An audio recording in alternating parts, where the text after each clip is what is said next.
The views and opinions of the hosts and guests are their own and do not necessarily reflect the views of the management and staff of Guardian Radio.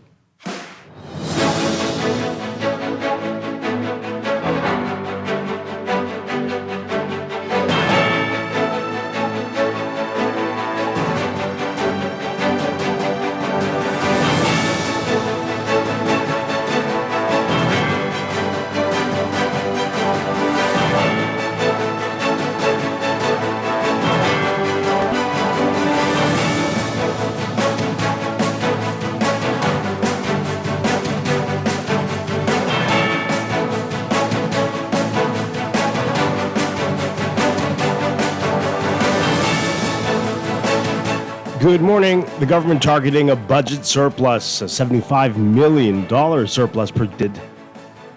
The government slashing VAT on diapers, medicine, and more. But the budget does not reflect any proceeds of the Grand Lucayan sale.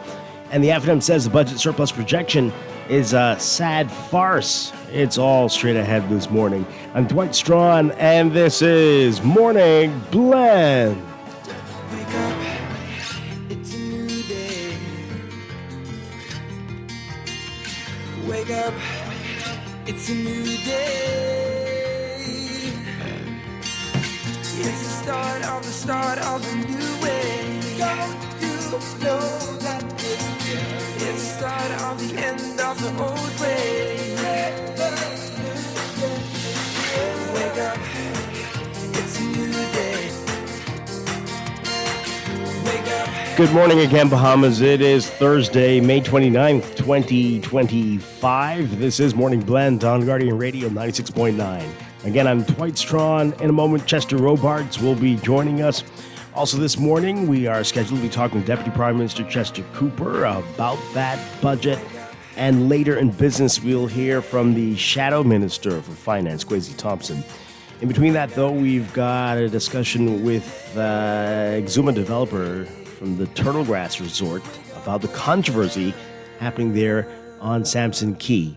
We'll get his perspective of the story. That's all ahead. But first, it's time for The Overnight, the latest breaking news from while we're sleeping, and the top national and international headlines this morning.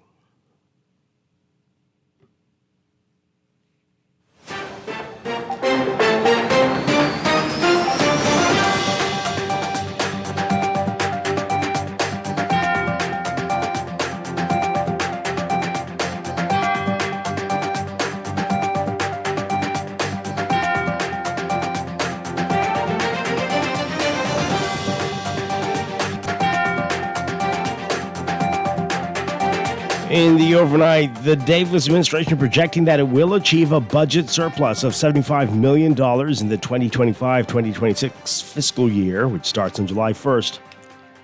Prime Minister Philip Davis delivering the budget communication in Parliament yesterday, saying this will be the first time since independence they have secured in this achievement a balanced budget and a budget surplus. Though the government members roundly applauded the declaration and the government's public relations machinery ramped up into high gear upon the announcement, it will be months after the end of the 2025-2026 fiscal year before any determination is made that an actual budget surplus was achieved. But that didn't stop Prime Minister Davis from claiming the achievement, which he called an important first.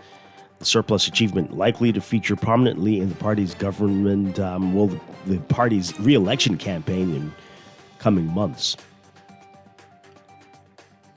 But Davis says that they will accomplish this by not sacrificing development priorities or slowing the pace of investment, saying, quote, "We did it without resorting to reckless cuts or firing dedicated workers just to claim a quick win. This balanced budget is the result of careful planning, responsible leadership, and a steadfast commitment to the Bahamian people." The government projects that it will collect $3.89 billion, or 23.6% of GDP, in 25-26. Total expenditures estimated to amount to $3.82 billion, or 23.1% of GDP. Of this, recurrent expenditure accounts for $3.44 billion, or 20.8% of GDP, and capital expenditure for $376.3 million, or 2.3% of GDP. The jet-to-GDP ratio has been projected at 6% of GDP at the end of 25-26. Prime Minister also unveiling a number of revenue measures, among them reducing VAT from 10% to 5% on a range of products that he called crucial for the well-being of citizens, including baby diapers and adult diapers, feminine hygiene products, prescription and non-prescription drugs, including medications for those with chronic conditions, medical and dental supplies, and other medical and therapeutic items, such as cell therapy products. The reductions will take effect September 1st.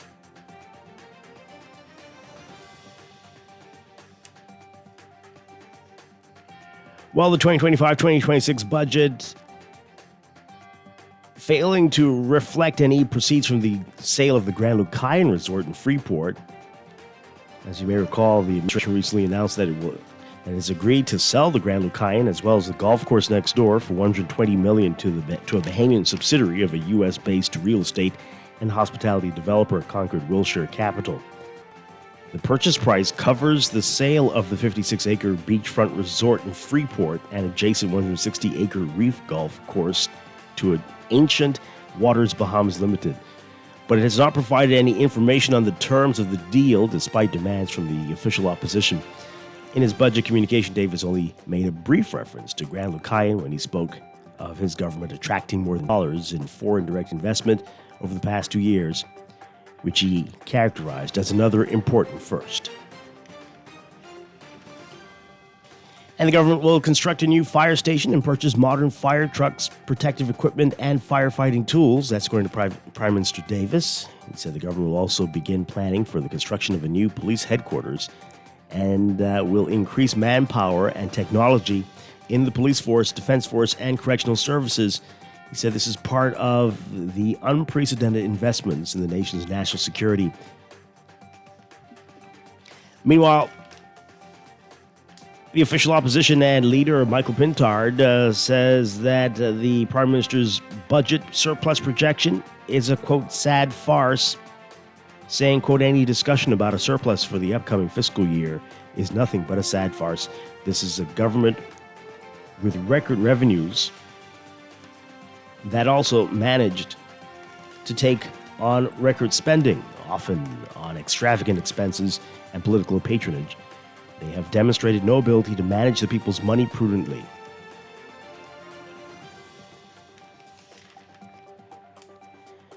In other news, a man accused of molesting his daughter over a 20-month period remanded to prison. The Nassau Guardian not naming the suspect to protect the identity of the alleged victim. The year-old resident of New Providence is facing 22 counts of incest. Prosecutors allege that the incidents happened between August 2023 and April 2025. His daughter was 9 in 2024 and is now 11. The suspect was not required to enter pleas to the charges when he appeared before Senior Magistrate Anishka Isaacs. The matter adjourned to August 21st for the presentation of a voluntary bill of indictment.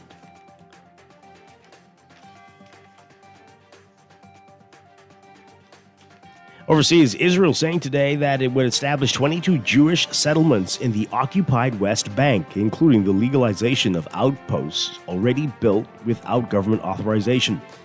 Israel airstrikes and strikes on the Gaza Strip, meanwhile, killed at least 13 people overnight.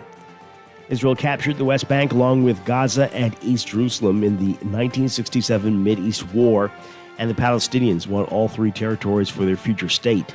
Most of the international community views settlements as illegal and an obstacle to resolving the decades-old conflict. Israel's defense minister saying the settlement decision, quote, strengthens our hold on, using the biblical term for the West Bank. And he said it anchors their historical right in the land of Israel and constitutes a crushing response to Palestinian terrorism. He added that it was also a strategic move that prevents the establishment of a Palestinian state that would endanger Israel.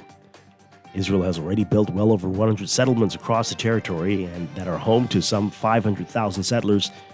The settlements range from small hilltop outposts to fully developed communities with apartment blocks, shopping malls, factories, and public parks. Chinese students studying in the U.S. are scrambling to figure out their futures after U.S. Secretary of State Marco Rubio announced Wednesday that some students would have their visas revoked. The U.S. will begin revoking the visas of some Chinese students, including those studying in critical fields and those with connections to the Chinese Communist Party. China is the second largest country of origin for international students in the United States, behind only India. In the 2023-2024 school year, more than 270,000 international students were from China, making up roughly a quarter of all foreign students in the U.S. China's foreign ministry calling the U.S. decision unreasonable, saying, quote, such a politicized and discriminatory action lays bare the U.S. lie that it upholds the so-called freedom of openness. Well, that issue of Chinese students studying overseas has been a point of contention in the bilateral relationship. During Trump's first term in 2019, China's Ministry of Education warned students about visa issues in the rising rejection rates and shortening of visas.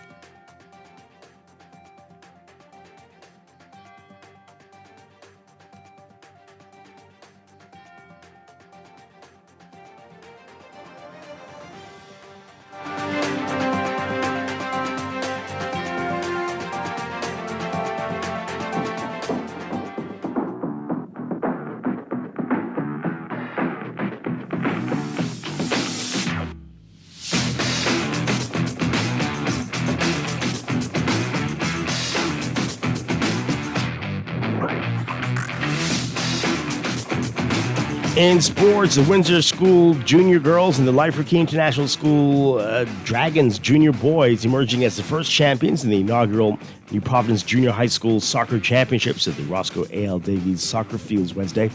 Both schools took bragging rights at the Bahamas Association of Independent Secondary Schools, BAISS Soccer Championships last month, and they validated that by being the front runners for this tournament with back-to-back championship victories.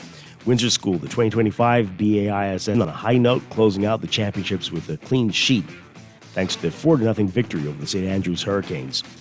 Meanwhile, the Lifer Key Junior Boys had to dig deep to put away the pesky Anatole Rogers Timberwolves, winning 3-2 in their final matchup. More on that in today's Guardian Sports section. Keyshawn Strachan is into the final of the men's javelin competition at the NCAA Division I Outdoor Track and Field Championships, doing it with the leading throw at the West preliminaries on Wednesday. The 21-year-old had just one throw on the opening day of the West preliminaries in College Station at the University of Texas A&M University in College Station, Texas. The collegiate junior for the University of Nebraska Lincoln Cornhuskers won the men's javelin competition with a throw of 76.97 meters. And Bahamian freestyle wrestler Shannon Hanna II had a storied collegiate career at Campbell University. Now that his college tenure is done, he's looking to make a successful transition to the professional ranks. In Hanna's last hurrah at Campbell, he made a third appearance in the NCAA Division I Men's Wrestling Championships back in March, concluding the season and his collegiate career in a tightly contested consolation match. Hanna revealing that he is ready to make the next step. We read more on that in today's Guardian Sports section. From the NBA, the Oklahoma City Thunder tried their best to balance the euphoria of the moment with the fact that they haven't completed their mission yet. Shai Gilgeous-Alexander scored 34 points, and the Thunder routed the Minnesota 94 last night to win the Western Conference Finals. They won it 4-1. In the series, advancing to the NBA Finals for the first time since 2012. After the win, the league MVP was measured in his excitement. Oklahoma City will play the Indiana Pacers on New York Knicks in the finals. Indiana leads the Eastern Conference Finals series 3-1. Game 5 to be played tonight in New York City. But Gilgeous-Alexander still says, quote, we've got a lot of growing to do. We've got a lot of work to do to get to our ultimate goal, and this is not it. So that's all I'm focused on. That's sports, and that's the overnight. Time for your first look at weather.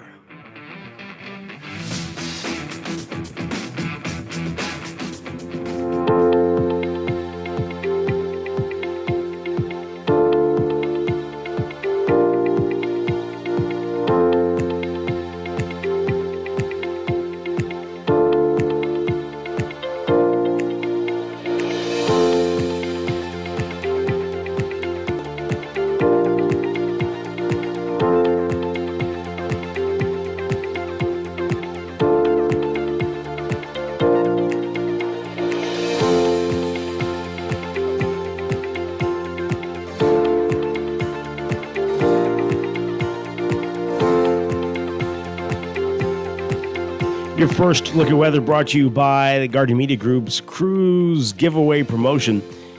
We've got a ridge of high pressure that continues to maintain mostly stable conditions across the country.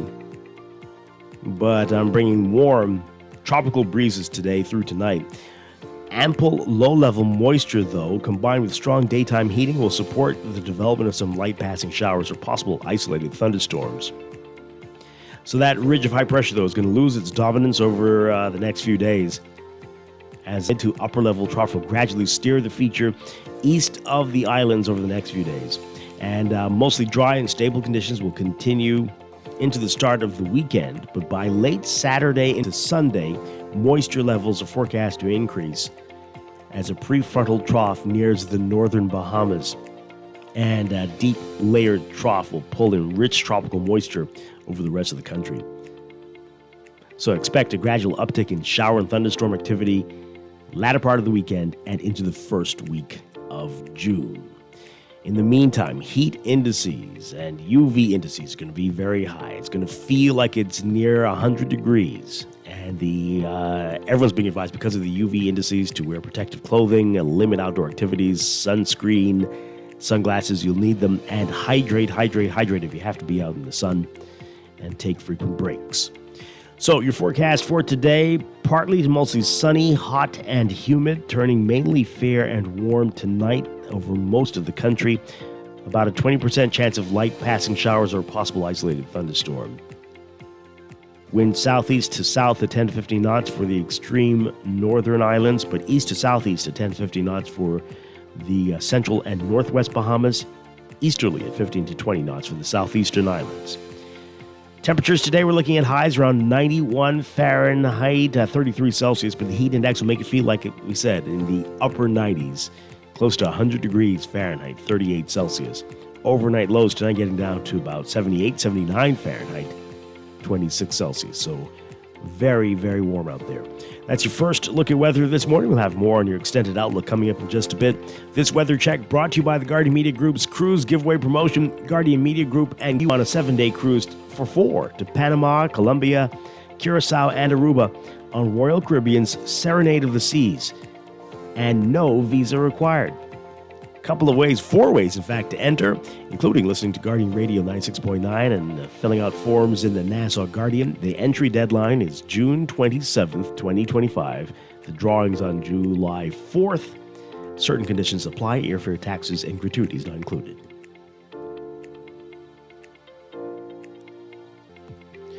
It is time for a break. When we come back, we're discussing the day's top stories right here on your home for fresh news and smart talk all day. Guardian Radio 96.9. It's a new day. It's the start. Throughout history, from bartering in ancient markets to the invention of paper currency, convenience has been at the heart of the way we pay. As time marched on, so have we, from barter to cash and cash to digital. Whether you pay with an online bank transfer, digital wallet, or contactless card, with digital payments, options abound. The world never stops evolving, and neither should you. Choose freedom, choose flexibility, choose convenience. The future of pay is digital. Visit us online at livedigitalbahamas.com and on social media. It's time to upgrade the way you enjoy at-home entertainment. Alive Fiber is here. Enjoy all your favorite channels and streaming apps, all at lightning-fast internet speeds with affordable bundles, and it's only a click away. Visit www.alivefiber.com to sign up now. Stay connected, live your life. It's good to be alive.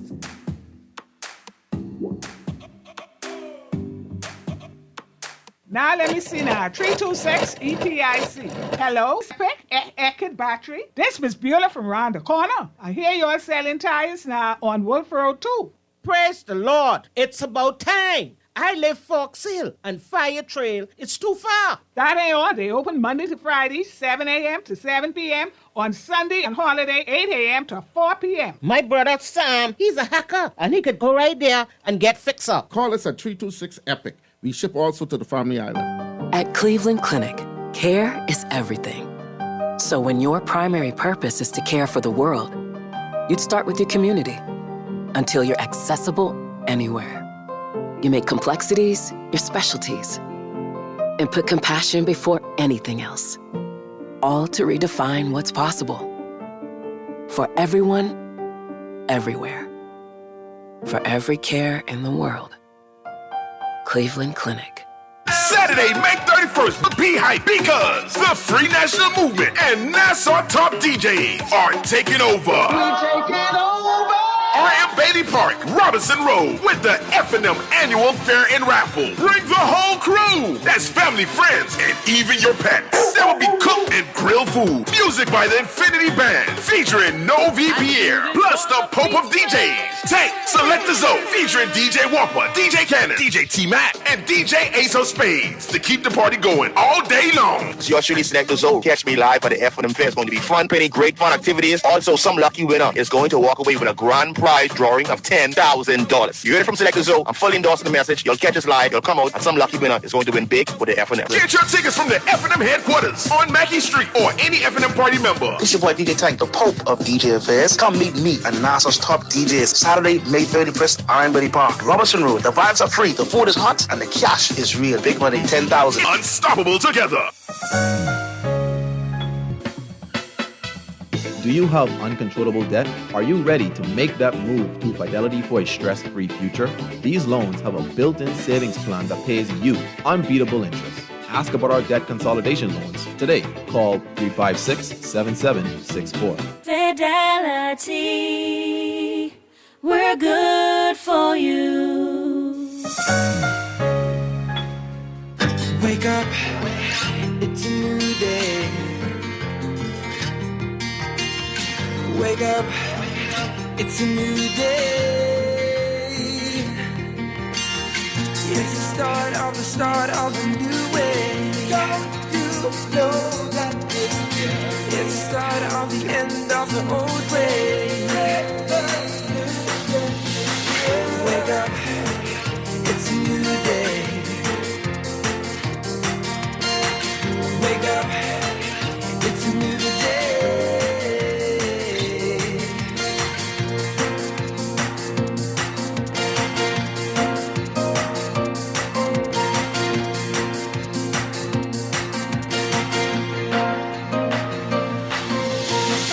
Welcome back to Morning Blend here on Guardian Radio 96.9. We are streaming live on GuardianTalkRadio.com and on the Guardian Radio app for smart devices. We're also on your televisions on Cable Bahamas Channel 969 and BTC Flow Channel 612. You can tweet us at Morning Blend 969 or Facebook.com/Morning Blend 969. Text us on the Guardian Radio text line powered by BTC 422-4796. Standard text rate supply. Once again, I'm Dwight Strachan. Joining me now on a Thursday, we've got Chester Robards. Good morning. Doing a little swap with Laverne Gardner for you yesterday. Good to have you on a Thursday. Glad to be here. Got a lot to talk about. The budget communication yesterday. We're also going to get into it with Deputy Prime Minister Chester Cooper, who is going to be joining us in just a few minutes. And later we'll hear from the opposition on this, a little bit later in business. Shadow Minister of Finance, Kwesi Thompson, is going to be here. In between that, though, you've been hearing, you heard a few weeks ago, Integra's side of the story of what's going on in Samson Key. We've got the other resort there, Turtlegrass. They're going to be telling you why they are so concerned about this development and why they don't think it's the right fit for that community. So that's coming up for the other side of that story. A lot to get to today. Let's begin, though, with what's in the news.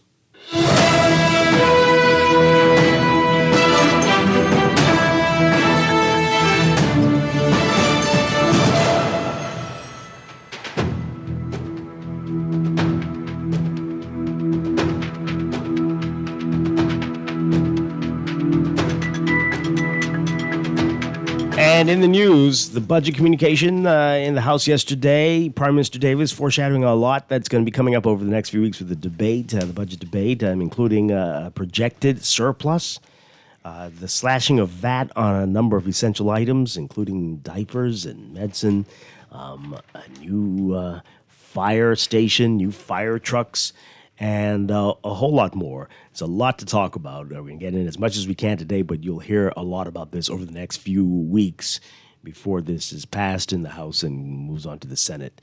But let's begin with some highlights from what the Prime Minister had to say yesterday, including the budget surplus, the projected budget surplus for 25-26, the fiscal year 2025-2026. Take a listen to what the Prime Minister had to say about this. The fiscal surplus is estimated at $75 million, or 0.5% of GDP, with the primary balance showing a surplus of 4.5% of GDP. Given this, the debt to GDP ratio has been projected at 68.9% of GDP at the end of fiscal year 25-26. For the first time, Madam Speaker, for the first time in our history, as an independent nation, a Minister of Finance will be tabling a balanced budget, evidence that fiscal discipline can coexist with a bold vision for national progress. Okay, Prime Minister Davis there. So it's projected. This is what they believe will at the end of the fiscal year. So, of course, lots of questions that remain. How do you do that when you still have loans, and when you still owe people lots of money? Is that how that works? Chester, you are the senior business reporter here at the National Guardian. Do you understand that? We're going to talk to the Deputy Prime Minister about that in a bit. But I may hold that position, but I was listening to people smarter than me, and Zhivago Lang, I listened to his show yesterday, who was a former finance for the government. Yeah. And he was saying the same thing. You know, he said, well, how does that work if you have all these loans and debt obligations to people and entities? You know, if they're all called in the same time, let's say within that 1 year period, will you have a surplus? You probably wouldn't. So how, you know, is it semantics? Is it normal accounting to do this in this manner? I don't know. I actually don't know. So those are answers we'd have to get from the government. You know. Do you declare that you will have a surplus when you have a ton of loans? Like I could never, as he put it, in my personal life, I could never say I'll have a surplus of cash if I owe people money. It wouldn't be smart. Yeah. You wouldn't But be, we're not. You wouldn't be telling yourself the truth. Well, but we are not governments, so it's maybe it's very different for us. For them, exactly. But their accounting policies and the way they structure things might be much different. But it sounds wonderful. Of course. And we're very pleased. Yes. All right. So this is, people have been talking about this a lot. Fire trucks, and the Prime Minister talked about this as well. Take a listen to this. To support public safety, the government will procure modern fire trucks, protective gear, and specialized firefighting tools. Construct a new fire station through a public-private partnership, delivering critical infrastructure costs effectively, and planning for a new police headquarters to improve command operations and interagency coordination.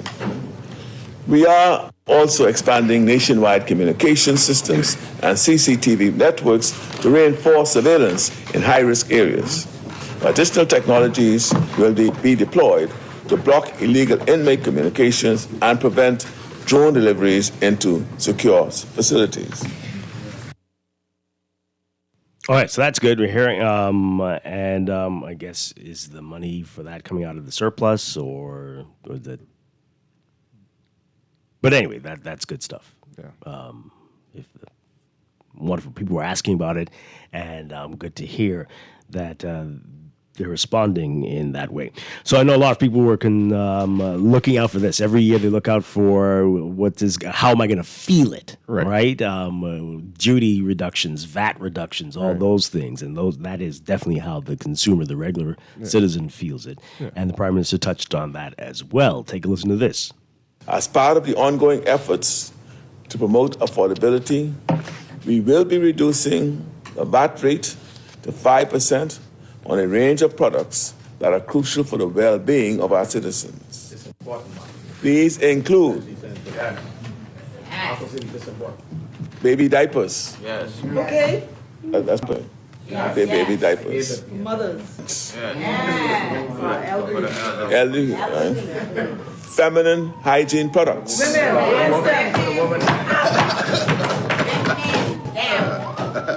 Prescription and non-prescription drugs.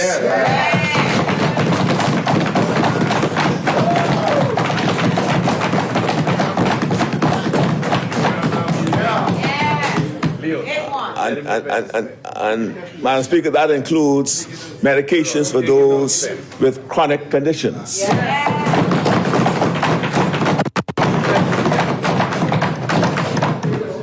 Medical and dental supplies. Yes. Medical and dental supplies. Such as needles. Yes. Blood pressure machine. Lancets. Dental cements. And other dental fillings. And of course, other medical and therapeutic items, such as cell therapy products. Madam Speaker, these reductions will take effect September 1st, 2025. They are aimed at ensuring that Bahamians of all ages and stages of life can access essential products without the added burden of a higher tax.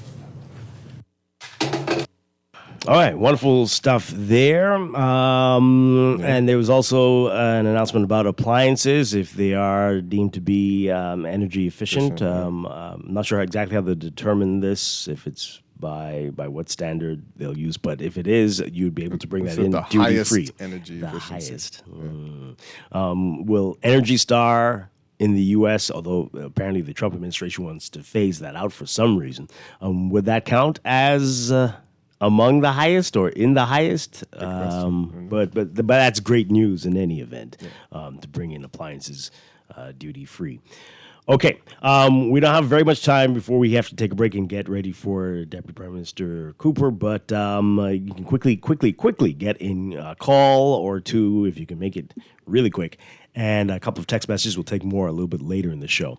But let's see how quickly we can get in a couple of these calls. Phone lines already lit up. Good morning, caller. You're live on the air. Hey, good morning. Hi, good morning. Breaking up a bit there. Hello, can you hear me? We can hear you now, yeah. Mm-hmm. Yeah, good morning. Yeah, Dwight. Some of the stuff, a lot of stuff with the Prime Minister project or propose to happen, all of them are good. They good. They think should have been happening a long time, right? Me personally, I feel like this administration is trying to combat good cop, bad cop again to the Bahamian people, right? So it's just another political.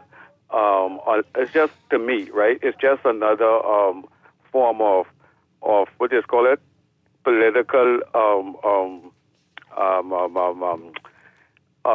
budget. Because at the end of the day, everybody know we going into election, and you have to entice the people some type of how going into election, and this only an entice. All right. Well, that's going to be a lot for some people. People like enticements. So it'll be To be fair, we heard a lot that the economy is improving, right? So as the economy improves, you would think that the government would do some of the things that they did do, right? Decrease VAT on items and duties on items. So it makes sense. I hear people saying it's a budget for election budget. But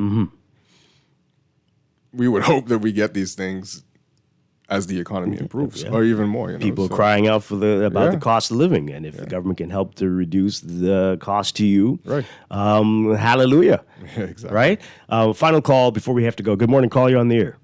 Good morning, a pleasant day to you, sir. Hi, My good morning. apologies for not being around. I had about 4 different emergencies. Oh boy. And even before your birthday, so happy belated birthday. Okay, thank you so much. Hope everything's okay with you. Yes, sir.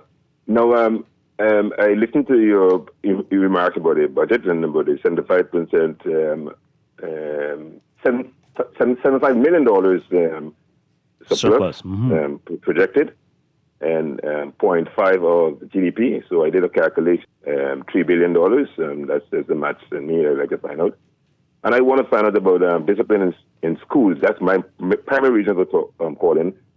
Discipline in school. And if a teacher is allegedly accused of a situation, should the teacher be all called away and locked up in prison for several months? And that's why that's my main concern, to know what's going on. Okay. I don't know if I can answer the latter part there. I'm not too sure about that one, but okay. All right. So let's do this. We have him on with us now, and we'll just transition into this. We're very pleased to have with us Deputy Prime Minister Chester Cooper. Good morning, sir. Always a pleasure to talk with you.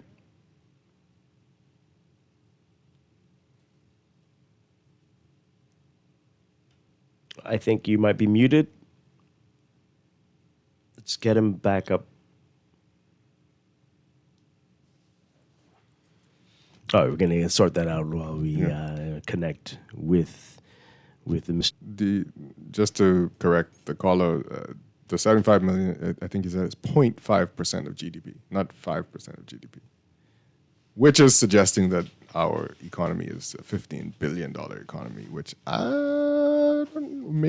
maybe this fiscal year we're gonna grow to that. Hopefully, that would be great. I don't know that we've ever heard that we're there yet. $15 billion. We're keeping your fingers crossed. Yes. Are we good? No. All right. So you want to take a very quick break, and then we'll be connecting. This is Morning Blade. We'll take a quick break and be back. There's with us on this Thursday morning here on Guardian Radio 96.9. Wake up, it's a new day. Wake up, it's a new day. It's the start of a new way. Ricardo, my hair is almost done. Could you pick me up? I got my nails done too, so walk with a little extra money. I'm almost there. Forgot the extra money, but happy wife, happy life. Looks like the salon has first pay. QR code scanned, funds sent, paid. For quick transfer with just an email, mobile number, or QR code, use First Pay from CIBC Caribbean. Visit CIBCCaribbean.com/ways to bank for more information. Southwest Plaza has so many stores, I've been trying to find a sensible way to the Ashai Institute, BENC Snack World, Bamboo Shack, Bahamas Air, the Athlete's Foot, and BTC, Games and more, John Bull Fine Threads, Alive, Bahari, Dairy Queen, 700 Wines and Spirits, Sandy's Clarkson Island Lock, Starbucks and Lowe's Pharmacy, plus Marco's Pizza and Lorraine. Southwest Plaza, what a wide array of stores. Southwest Plaza, stop by today and explore. Are you ready to elevate your day with a burst of flavor? Look no further than Dunkin', your ultimate destination for everything delicious. From our freshly brewed coffee that is sure to pick you up, to our signature frozen beverages that will cool you down. And don't forget our mouth-watering sandwiches, made to order all day. Dunkin' has it all. And of course, our lineup of fresh donuts, muffins, and more. Dive into a world of yummy flavors at Dunkin' and bring joy to your day. The Bahamas runs on Dunkin'. Maybe it's time to explore your options. There's no harm in reviewing your mortgage arrangement and considering a better deal. CIBC Caribbean can help you narrow your search and decide. Switch your mortgage to CIBC Caribbean and enjoy a special interest rate and help towards your switching cost. Visit CIBCFCIB.com/inspired home for more information. Conditions apply.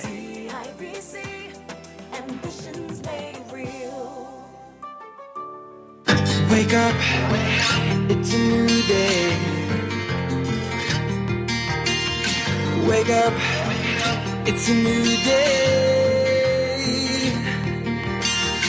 It's the start of a new way. Don't you know that it's the start of the end of the old way. Wake up, it's a new day.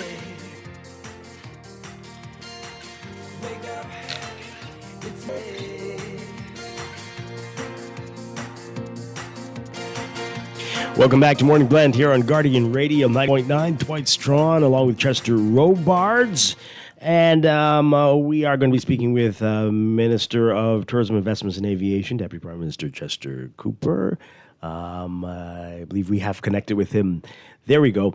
Good morning, Minister. Great to have you with us. Morning. Good to be here. Okay, always a pleasure talking with you. All right, so we only have a short time, but let's get into it. I've been warned already by a fan of yours not to stress you out this morning. So I'll try not to do that. But let's talk about the projected budget surplus. Lots of questions about how this works. This is projected for the end of the upcoming fiscal year. But a lot of people wondering about how we can say that if there is still deficits, loans outstanding, and payments to individuals. Explain that to us. Well, let me explain for two things. Today was the government's communication and lay out a very broad framework of the budget. By and large, this is a technical document designed for financial expert rating agencies and to give the Bahamian people a broad overview. Over the course of the next 2 weeks, every minister will explain their individual portfolio, including the Minister of Finance. So on June 4th, the Minister of Finance will have another 3 hours to really explain all of the details as it relates to the finance portfolio. So I urge the Bahamian people to be patient, listen to the entire debate, follow the conversation, and really all of the answers that they seek will be forthcoming. Mm-hmm. So you've gone to the surplus. How is a surplus budgeted or possible? Let's just say that the deficit is the opposite of the surplus, if you will. So every year we have been budgeting a deficit. A surplus only means that we are budgeting, that we are going to earn more than we spend. In previous years, we have been spending more than we earned.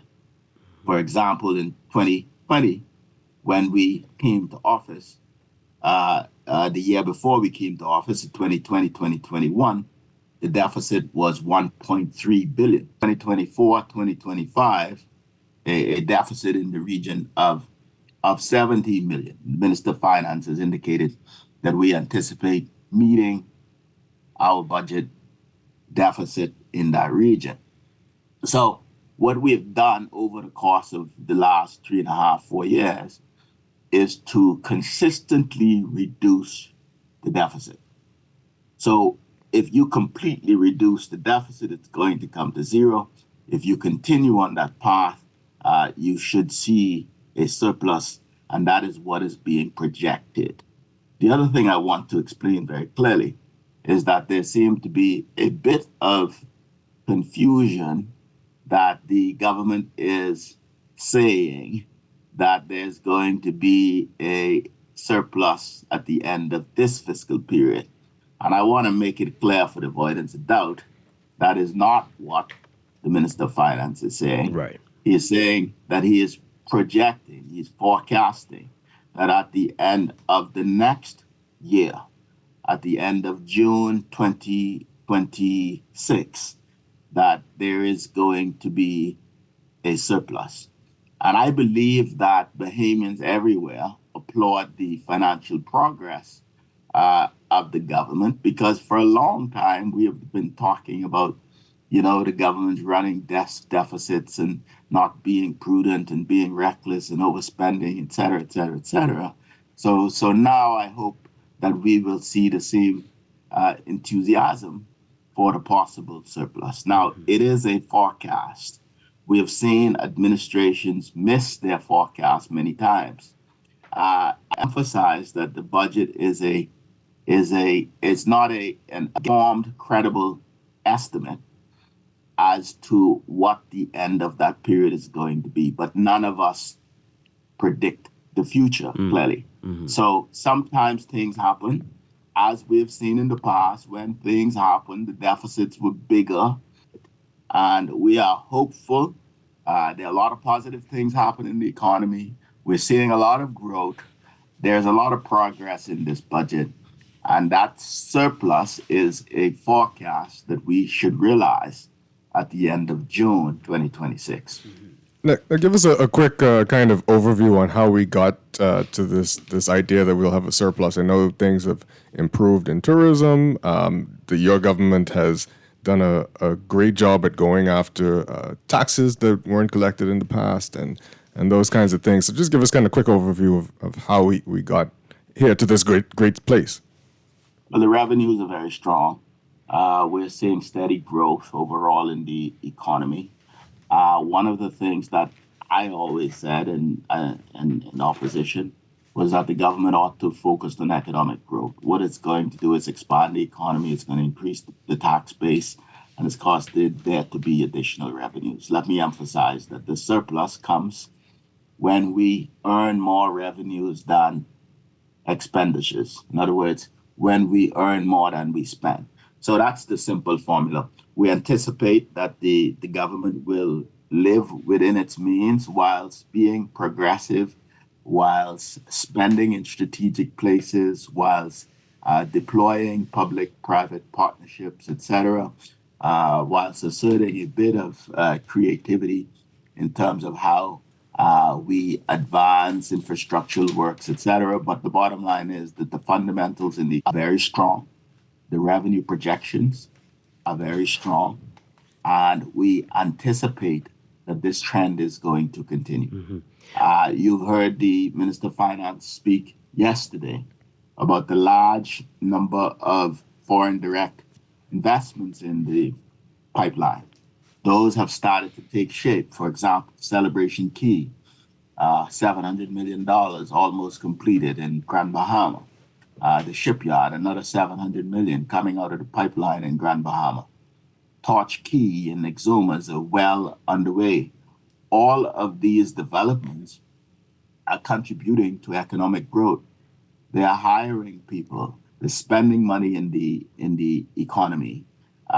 There's a lot of construction-related growth. There's imports, which mean that there would be increases in customs duties and VAT, etc.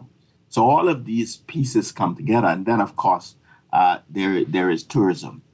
We've had a very robust last 2 years, historic record-breaking 23, which was a record year. And as a result of this, there's spending in the economy. There is the departure taxes. People are working. As a result of people working, that generates more spending and more VAT revenues for the government, etc. The other thing I would say is that the government has been progressive in implementing the domestic minimum top-up tax. There's going to be some revenues from that. I believe it's projected in the tune of $100 million. So that's going to be a positive for the revenue side.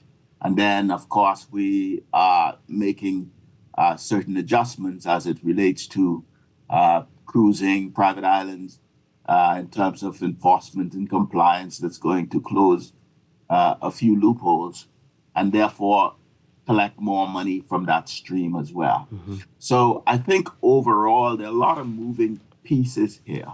You would know that yesterday's communication was 3 hours long. The Prime Minister will speak for another 3 hours, ministers will speak for another 2 hours. And it's really indicative as to the level of complexity that we see in a almost $4 billion budget. It has to be explained, and that's why we take the time to do it thoroughly for the Bahamian people. Right. Well, Minister, you mentioned it a lot. This is projecting, and a lot can happen before the end of the next fiscal year.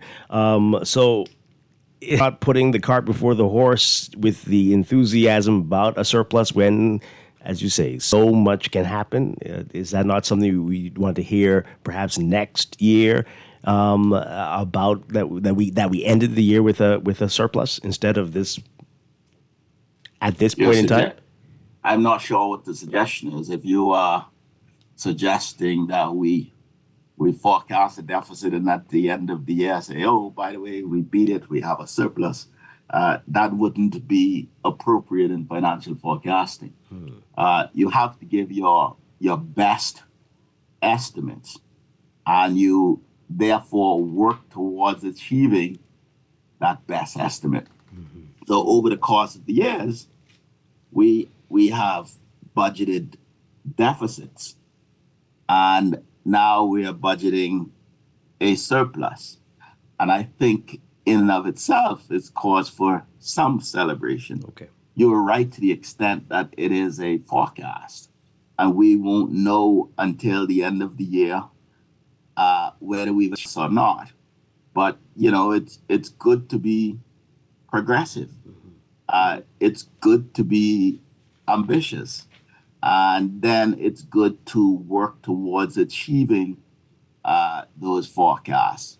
We committed to the Bahamian people that we would put in the work to achieve the results, and that is what we're doing.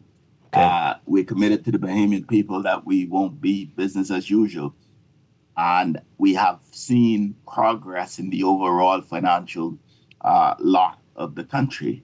And I think this is positive. It's going to create more opportunities. We'll be able to do more and more for the Bahamian people once we consistently improve the financial circumstance of our country. Over time, we will get to a place where we can begin the process of reducing our level of debt if we are able to sustain surpluses over the course of the next 5-10 years. We will be able to reduce our debt levels. And that is important because at the moment, we're spending about $700 million servicing the debt that we've accumulated over the many years. That's $700 million that we are spending on serving the debt rather than building schools and hospitals and putting it in social services and et cetera. So it is desirable to have surpluses. It is desirable to pay down the debt. And I think future generations, once we are these results, will certainly be able to celebrate that we have turned the corner in terms of fiscal management of our country. Okay. A lot of people were celebrating hearing about the VAT going down on a number of essential items, but others are noting that some of these were zero rated before. Let's talk more about that, and why not do this to go back to what we saw with everything before this administration took power. Firstly, the people who are in Parliament who are complaining about it are the people who increased VAT by 60%. So let's put it into context.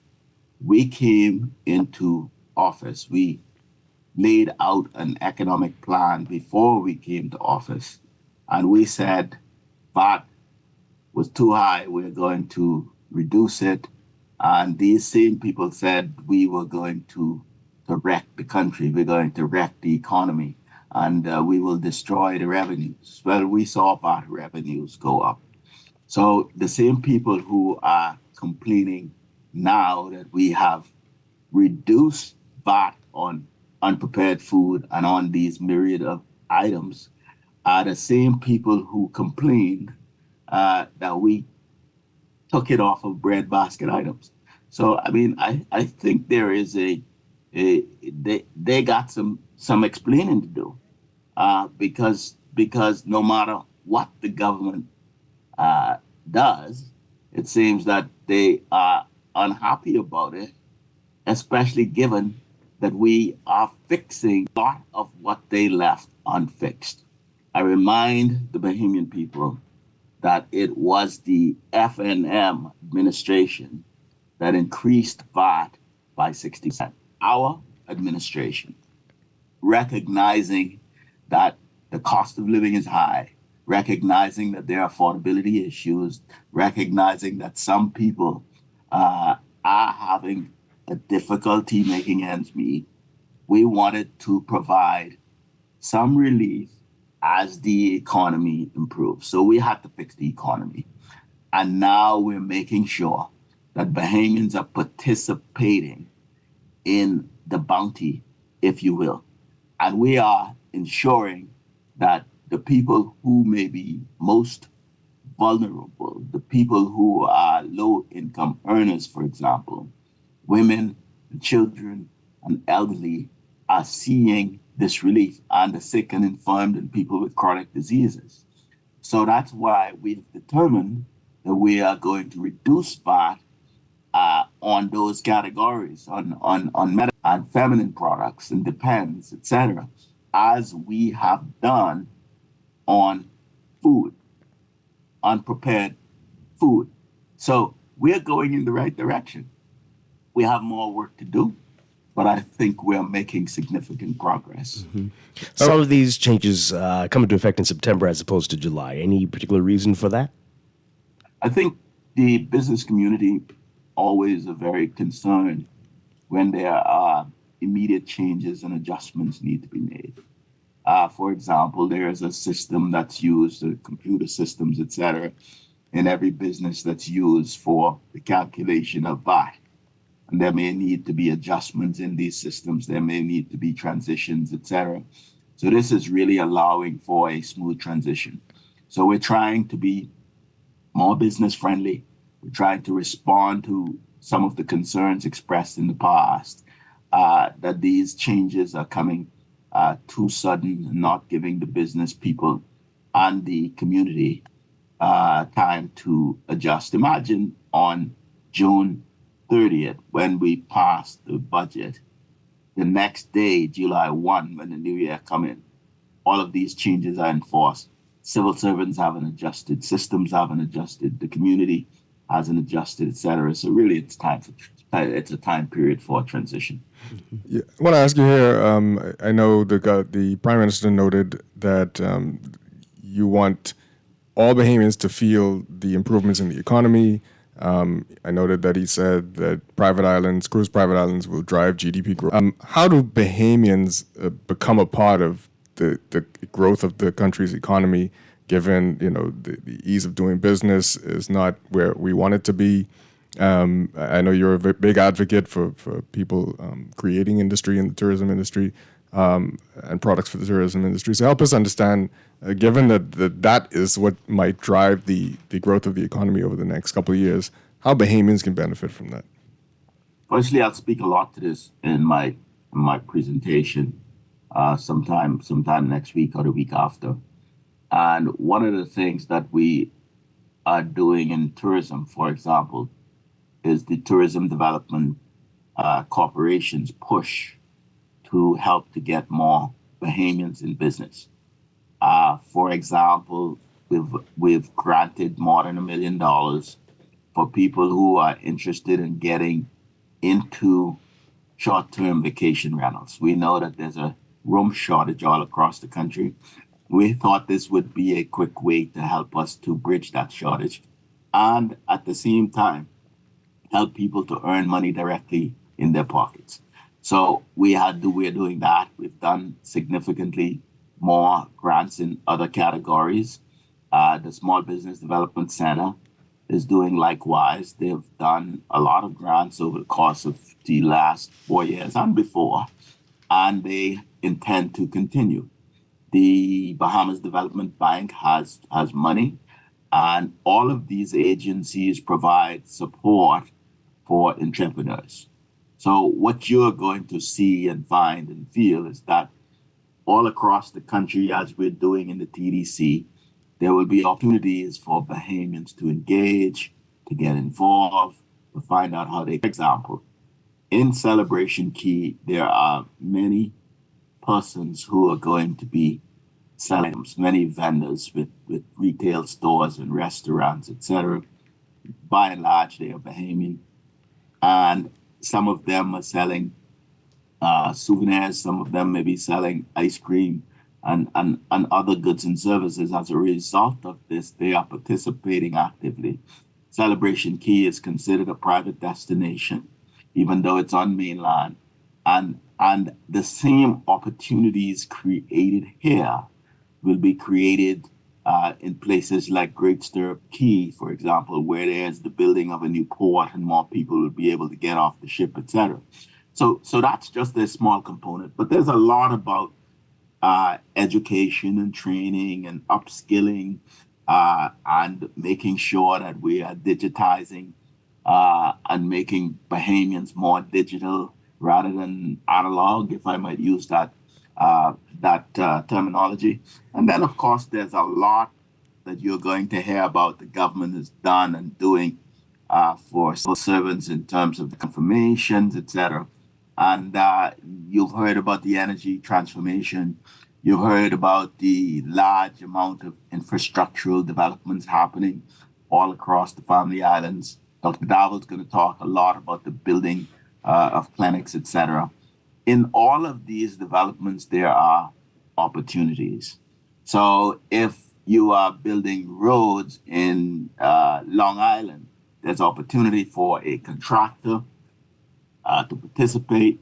He might be renting heavy equipment from another entrepreneur, and his 100 workers have to eat breakfast, lunch every day. So there's an opportunity for a lunch vendor to make money. So in all of these activities throughout the economy, there is opportunity for Bahamian engagement. And over the course of time, with all of the training, development, upskilling, education, etc., we're hoping to be able to drive incomes up and help the Bahamian people to endure the cost of living. The cost of living, by and large, is not of our making.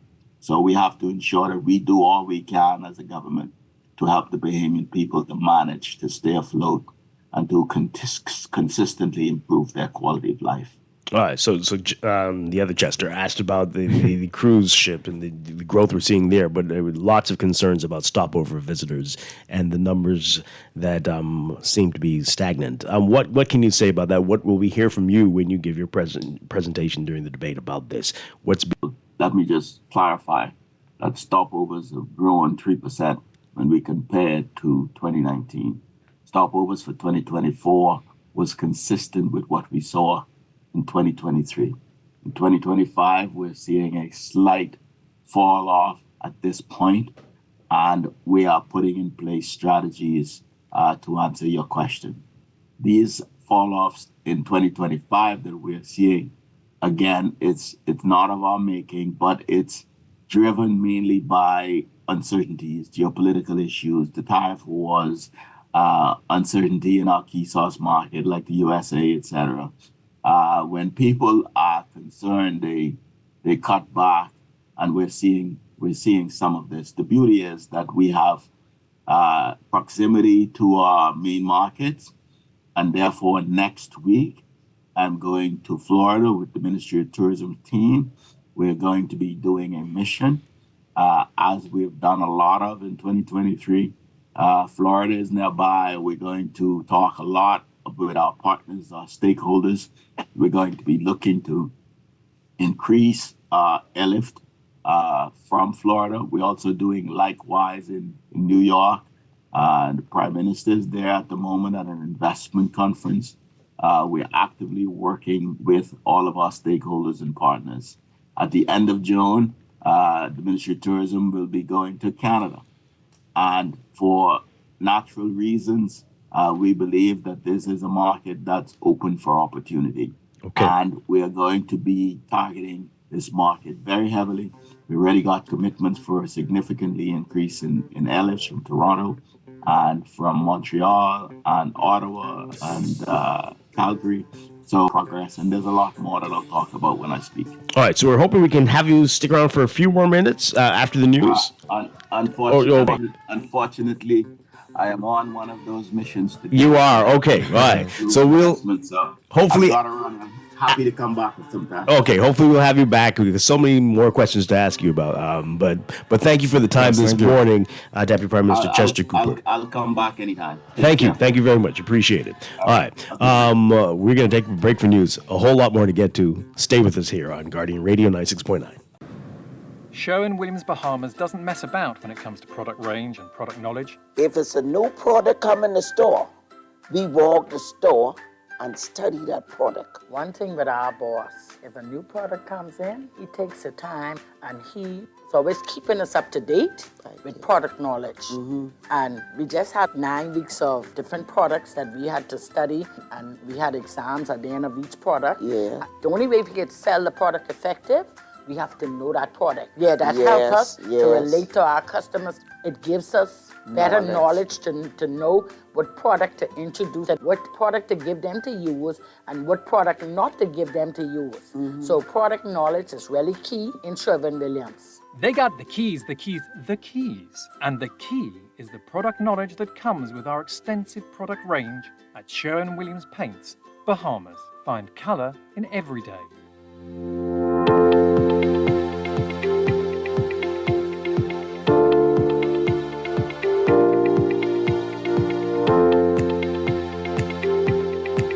Welcome back to Morning Blend here on Guardian Radio 96.9. Dwight Strachan along with Chester Robards, and it's time for another check of your weather brought to you by Sherwin-Williams.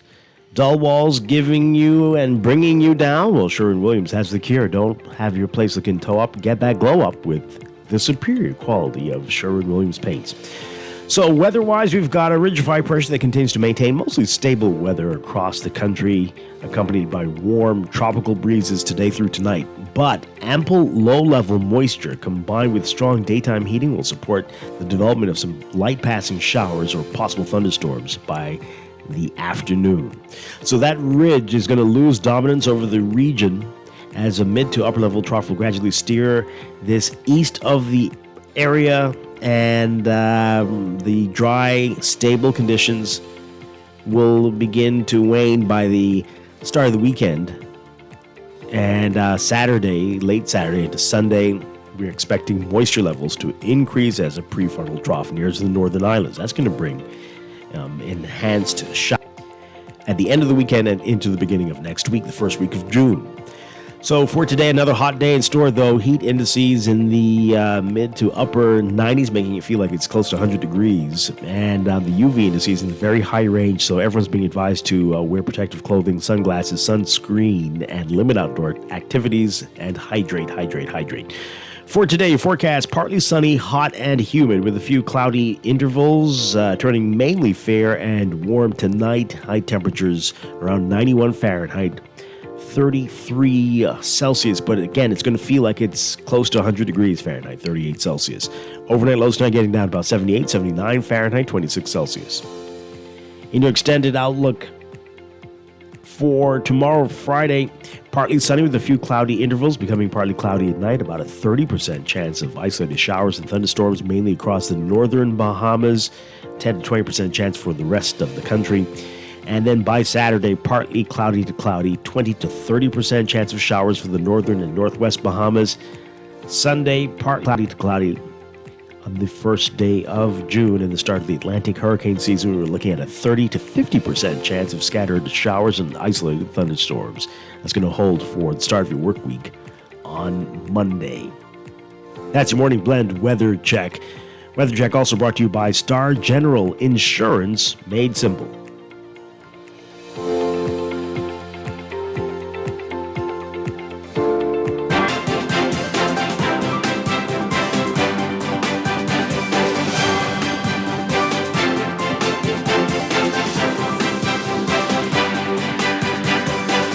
And time for a check of your traffic brought to you by RBC. With RBC, reaching your goals happens here. A reminder of the work going on off Robinson Road. And you're advised that between 9:30 and 2:30, 9:30 a.m. and 2:30 p.m. daily, this milling and paving work will be happening on Twin Close. And avoid that area if you can. They've been advising residents with vehicles in the area to remove those vehicles so the work can progress. Okay, so in your real-time traffic, we've got heavy traffic on Mile Butler Highway from well south of the Fire Trail roundabout all the way up to Tonic Williams Darling Highway and heading into New Providence Highway up to about Sports Center Road. You're going to be seeing heavy traffic there. And that's northbound, and traffic is backed up along Tonic Williams Darling Highway as well, multiple directions there, east and westbound. And also, as you get closer to Bahamas Games Boulevard, especially eastbound. Over on Blue Hill Road, it's busy for you as well, especially as you approach Carmichael, if you're heading northbound, and north of that area near Soldier. Independence Street, heavy traffic, east and westbound. Over on Gladstone Road, it's not looking bad for you until you get to about Munnings Road. Just north of Munnings Road, some slow-moving, heavy traffic northbound for you.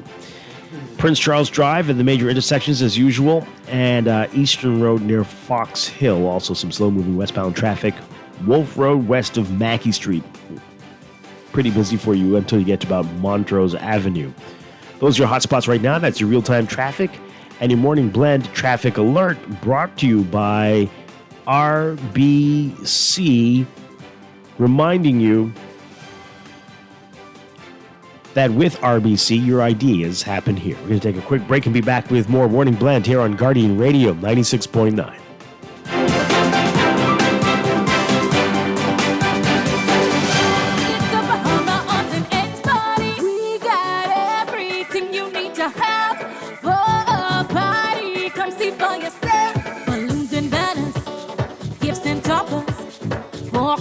Toys, chairs, yes, we do rentals.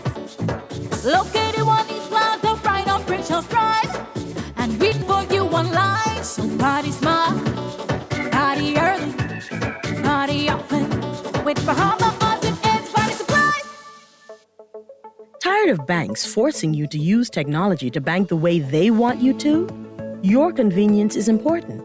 So no matter what your banking needs, Commonwealth Bank's friendly staff are always available in branch for that personal one-on-one service. But when you choose technology, our online and mobile banking app offers you state-of-the-art functionality. The choice is yours. Commonwealth Bank. Bank the way you want. Wake up and treat yourself to the breakfast you deserve with Wendy's new French toast sticks platter. 4 pieces of golden, crispy French toast sticks served with warm syrup, fresh cracked eggs, your choice of protein, and orange juice. It's sweet, savory, and everything your morning's been missing. Whether you dip, dunk, or just go all in, you'll never want to go back to your old breakfast routine. Better breakfast always starts at Wendy's. As a healthcare professional, you dedicate your life to caring for others. But even with the best care, legal challenges can arise. Protect your practice and your peace of mind with medical malpractice insurance from Star General. At Star General, we've partnered with Lloyd's of London to bring you comprehensive professional liability insurance designed specifically for those consulting or practicing privately. Visit our website today so you can focus on what you do best, caring for your patients, while we take care of the rest. Star General, insurance made simple. Now let me see now. 326 EPIC. Hello? This Epic? Connor, I hear you're selling tires now on Wolf Road too. Praise the Lord. It's about time. I live Fox Hill and Fire Trail. It's too far. That ain't all. They open Monday to Friday, 7 a.m. to 7 p.m. On Sunday and holiday, 8 a.m. to 4 p.m. My brother Sam, he's a hacker, and he could go right there and get fixed up. Call us at 326 EPIC. We ship also to the Family Island. Wake up, it's a new day. Measles is on the rise around the world, and the Bahamas is at risk. Which makes us very vulnerable as a nation for the possible outbreak of measles cases. Every Saturday in May from 10 a.m. to 1 p.m., the Ministry of Health and Wellness will host MMR immunization visits in South Beach, Coconut Grove, Fox Hill, and Elizabeth Estates. Clinics in these areas will remain open until 8 p.m. twice per week. Get your child immunized now. Been off the WSC grid for over a year? Now's the time to come back and save big. For a limited time only, the Water and Sewage Corporation is offering up to 50% off reconnection fees for customers disconnected for more than 1 year. Don't miss this chance to reconnect and enjoy real water service at a discounted rate. Call 302-5599 to learn more. Water and Sewage Corporation, dedicated to dependable, affordable water solutions. Oh, yeah. All right. My beautiful islands. I tell you, if the good Lord never goes on holiday, tell me why he made the Bahamas. If the good Lord never used to come this way, tell me why he made these islands. All the sun, all the keys, all the skies, all the breeze, all the creeks, all the hills, all the sand, all the trees. Oh, tell me why. We are back with Morning Blend on Guardian Radio 96.9. Dwight Strachan along with Chester Robards, and we're going to get back to the budget discussions a little bit later in the show and into business. But right now we are talking about what's happening in Exuma, Samson Key, at the center of a lot of controversy. This morning, we're very pleased to have with us from Turtle Grass Resort, Bob Coughlin. Morning. Good morning. Great to have you with us. Morning. We've been following the story. We've had Integra on a few weeks ago with their. Before we get into your issues with what is planned, tell us about your resort and about Samson Key. Sure. When is it like? When is it like great. now? Thank you. Well, first of all, I've been down here in the Exumas for about 10 years now. I'm a resident of Georgetown and was prior to purchasing the Key, so consider myself part of the community here. I retired from a successful career, but toward the end of that, really spent a lot of time thinking about, after a 30-year career, what do I want to do with that success, and really put a focus on environmental sustainability, youth development, created a foundation. You can Google me. You'll find all that stuff, so we don't have to go over that. But while I was in Georgetown, started a charity down there, and part of it was we were visiting the Keys to look at conservation type things.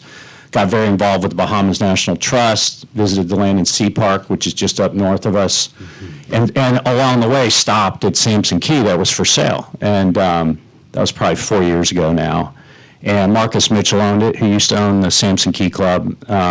Spent time with him, his sons, got to know the island, and then at some point go, gee, I'm going to have my wife here and see, would we consider purchasing this and developing it and making it part of my second career? And it's just the beauty of the place. And one of the first things I did was, with Marcus and his daughter, went to what we call a drift through the cut. And I'm going to talk here briefly about the geography so people on the radio can kind of get that a little bit. But purchased the Key, learned about the process of how you start putting together a resort in the Bahamas. And I also visited all the other resorts from Highburn up and down, got tours, tried to learn about the issues.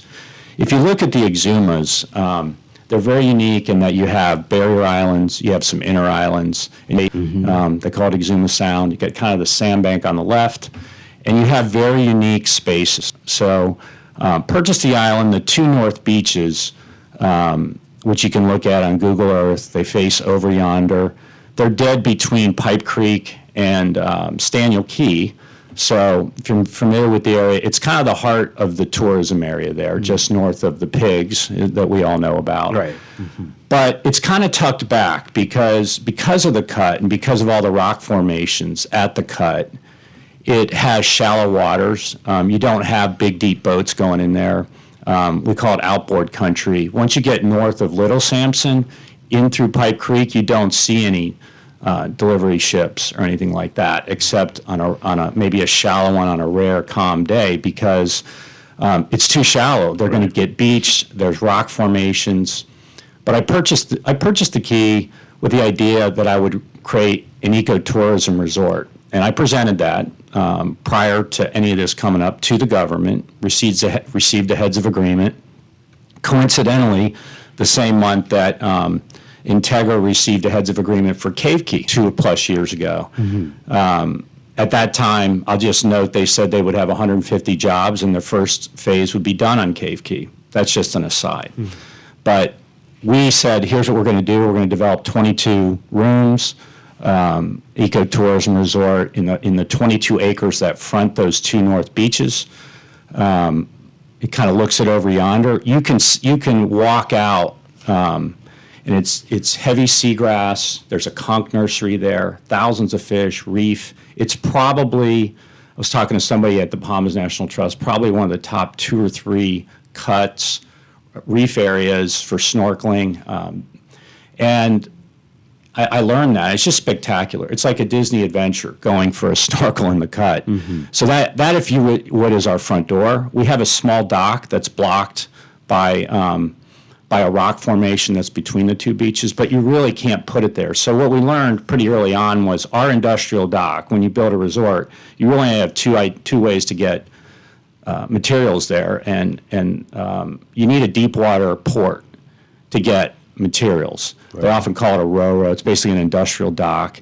And standards will tell you the up and down the Keys, you need 9 to 10 feet of water in order to get in there. Well, in our bay, especially where what happened was since then. So let me just talk about our resort for a second. We've presented to in phases. We've put in our solar system. We're 100% solar. We put in a megawatt plus of solar for the first phase, which is 8 rooms.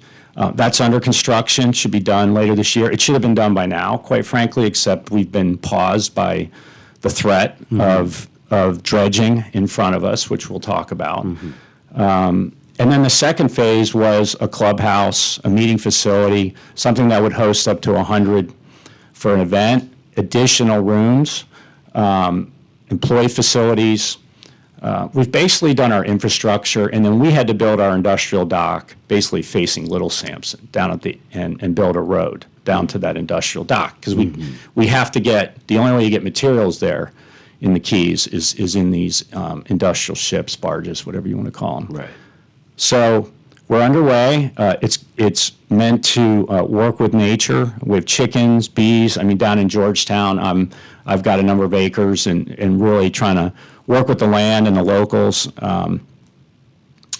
And as we got started, all of a sudden we started hearing about this crown land. So if you look at the Key from the earth, you would see a barrier island out to our east, and we call it East Sampson, and it goes all the way from where we are down to Little Sampson, and in between it, they call it between the Sampsons, is a sandbar. And that sandbar is a primary recreation area for Staniel Key, which is only 2 miles to its south. It's also a recreation area for the boats that are at Big Major. There's a lot of boats that sit in that pig island there, and then they take their dinghies and they go over there, especially on a rough day. And it's beautiful, it's pristine, and they would, go through a little cut there. It basically shallows out at low tide. You can kind of see it if you look on a map. Yeah. But so you can, at low tide, you can walk it? Oh, yeah. Okay. People put umbrellas up, and they're hanging out, and they're sandbarring, I guess that you would. And that's on the southern end of us. And before the current proposal, the first proposal that we had from these other guys was to put a marina right in front of our beaches. So what happened was that area to our east, East Sampson, I never really worried about it because it's a cliff. It's a 50-foot cliff down into the water. It's very harsh, but it attaches to the southern end of the Key, okay? And all of a sudden, we heard that they were going to grant that crown land, whatever, to Integra. And then just on the northern tip, which is kind of the entrance to our bay, there was also crown land. I asked for it originally to put in a student facility, which is something I wanted to put in. Said, no, you're a foreigner. We're not giving you crown land yet. And then we found out that was also granted. So basically, we were bookended. And off that northern tip, their proposal was to put a marina right in front of our beaches and dredge in there, right, literally 20 feet off the beaches to bring in 125-foot boats. And again, you don't do that. You bring stuff near Little Sampson. It's impractical, quite frankly. Because it's so shallow where you are. Right. But it's easier to do that. Not only is it shallow, it's a cut with currents of of 4 feet per second when the tide's coming in, and they put because it looks a little deeper in the cut, and there's an island in the middle, kind of pushing the boats over toward our beaches. The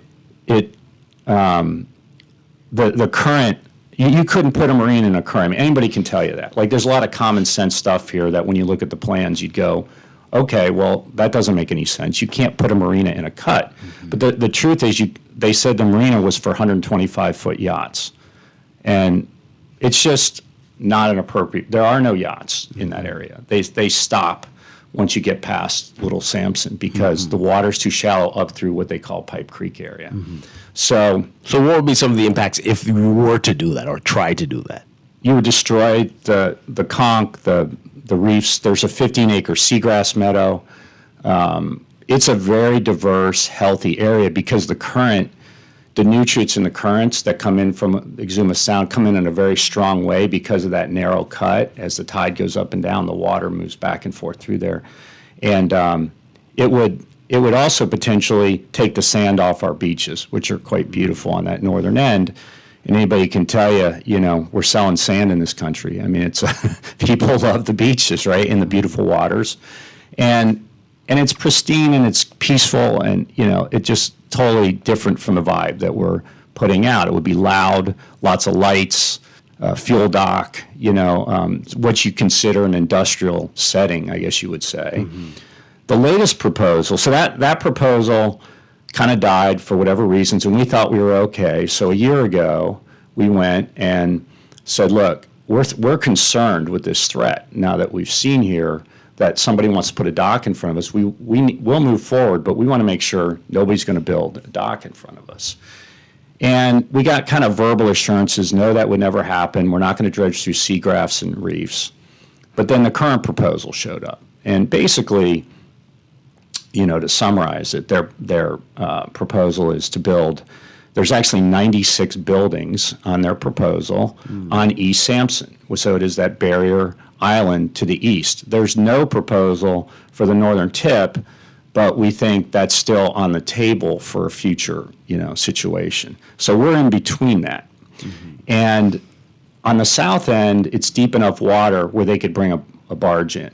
So they have options, right? But they're going to dredge two deep water marinas down on the south end of the key. And we've said to them, hey, bring your barges in down on the south. If you need to, we will let you land on our railroad, break things down into smaller lots if you need to.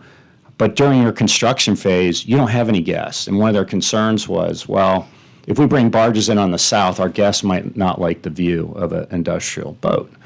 And I pointed out to them that, well, if you look at Hybern Key, which is a beautiful high-end resort, they have their industrial dock in their marina. But instead, the alternative is we've seen multiple proposals where they're now putting their industrial dock, or they want to. This is the biggest part of the dispute for me, on that northern tip of East Sampson Key, which means the industrial ships would come. I could hit them with a baseball, throwing it from my beaches. I could hit the barges. They would have to dredge. Now, their report says about, I don't want to talk about cubic yards, but about a half a football field. That's to get to 7 feet, according to them. We believe 7 feet isn't enough, that you really need to get to more like 9. That would be 5 football fields of dredging in what is a tiny bay and is reefs, seagrass, and everything else, to put it in perspective, okay? Now, they'll say, no, we don't need to do that. We're going to find shallow, but they got the answers for everything. But people of experience will tell you that you really can't get barges in there, not just because of the current. Where they want to put it, to make it simple, 250 feet from shore, you're standing in 2.5 feet of water. And 250 feet is just short of the length of a football field, okay? Wow. You're standing in 2.5 feet of water. So obviously, you're going to have to do a lot of dredging in a bay. That dredge is going to cover the seagrass, the reefs, the fish, the conch. We just had and we use this for recreation. So you've seen the SEA Alliance, which is, at first it was this is just developer on developer. It's Bob, right? But everybody was, I think, at first going, well, this is just going to go away. They're not going to do that, right? and it's just moved through processes. And when they get questions about this, the answer is, well, we have world-class consultants. It's not our decision. And what is their decision, as to where, and they have alternatives, and we've met with them and tried to say, hey, look, you've got an alternative. And in addition, in the marinas on the south, they say they're going to bring in fuel. Well, the fuel is going to come in ships, and there's no way you could get a fuel. And for insurance purposes, a fuel ship would never come up there, and it can't get there anyway. And they're going to have to bring stuff. Do you need to dredge? And the whole coexistence thing is, you're putting me in a bad situation. Finally, what I'll say, and then I'll take questions, is I committed to hiring 80% Bahamians. I have 100% Bahamians. I have a 30-employee work crew right now on the island. That's all Bahamian. My architect that I hired was Lauren Mitchell, Marcus's daughter, she was in New York for 10 years as an architect. I have a Bahamian architect, Bahamian vendors. I'm committed to Bahamians. And we should have 60 employees by now. But a year ago, we went to the government and said, we need a seabed lease or assurance that you're not going to dredge in front of us. We wouldn't get that, so I put the future phases on hold. So I released all the planning groups that were going to do that second phase I was talking about. So we're finishing out this phase. I'm not going to leave stuff half done. But we'd have 60 jobs, Bahamian jobs. All of our employees are from Black Point, Staniel, or Nassau. Most of our vendors. And that's our commitment. We have as part of the planning process, documents get released, and one of the documents was attached to the Department of Planning was the heads of agreement, and what we saw was they were provided with, it says in there, 130 foreign work permits for the job. So I would say to people, look, they keep touting jobs. I'm just going to say it. It should be Bahamian jobs. And people of the Central Exumas know I'm committed. Along the way, what's happened is people came and talked to me. They heard about it. They heard about the dispute. And through that, the Save Exuma Alliance was created. We started a petition. I didn't start it, but Eric Carey, who's the former BNT, came to me and said, let's do a petition. We currently have 2,300 signatures with 1,300 Bahamians on that. It's online. And so it's not just to stop this or to adjust it? So what people want is, let's just talk about 96 buildings. I mean, we're talking about millions of pounds of garbage. Like, what happens with density is everything increases, and then the result of what you have to do with everything increases. I think what people want to see is, one is they're lining that sandbar with buildings, which is now a beautiful recreation area. I think what people want to see is, look, just downsize this into phases to a first phase that's less intrusive, if you will, right, on what is now the primary recreation area for the Staniel Key area. And you say you're going to dredge 2 inland marinas on the south, one in that kind of teardrop on the bottom, one up above it. Just do one marina and, downsize the number of buildings. You can still be commercially viable, and figure out a way to either put your industrial dock in the marina, or you actually can put it just on the south end of the key. And they did do a landing of some stuff in their testing, and they landed on the south end of the key. They couldn't get into the north end of the key. The only way they can get in there was with dredging. And so that is in the still going through the approval processes of still before government. But I have the question, why are we even here? Quite frankly, 6 months later, after the approval process starts, anybody who questions our credibility should come to the key and just look. It doesn't take long. Kieran, who runs Staniel Key Adventures, was in the cut with a group yesterday doing a drift through the cut. So you start and you snorkel that reef, and it kind of shallows out. And they were going, there's grouper, there's conch, there's turtles, there's everything you see in the Bahamas, and it's on video. There's videos on our website. All those videos are in our cut. It's just there aren't many places like it because you don't have deep water commercial boats. A lot of the cuts go up and down the keys. The other thing I'd say is that it's a barrier island. It's rough. So putting all these residences up on a ridge, they're going to need windshield wipers, during the nor'easters and the winds, because it's a cliff there, and the waves just slam into it and splash. Wow. Okay. right. So that's a lot there. All right. So the scale is off. That's one of your main issues. So Integra and others are painting this as two rich guys who don't want to compete with each other. What do you say to that? Do you believe that? Well, first of all, you can have both of these absolutely on these islands. Well, I mean, we've always said that. We've said coexist, and I sent a letter to them on how we coexist at the end of November. And what I said, divide your development into two phases. One is, or your thoughts on shipping into two phases. One is construction phase. And I can tell you, during the construction phase, you have lots of stuff coming in. And even though I have a good-sized development, not as big as what they're proposing, the number of ships with concrete bags and everything come in almost every day.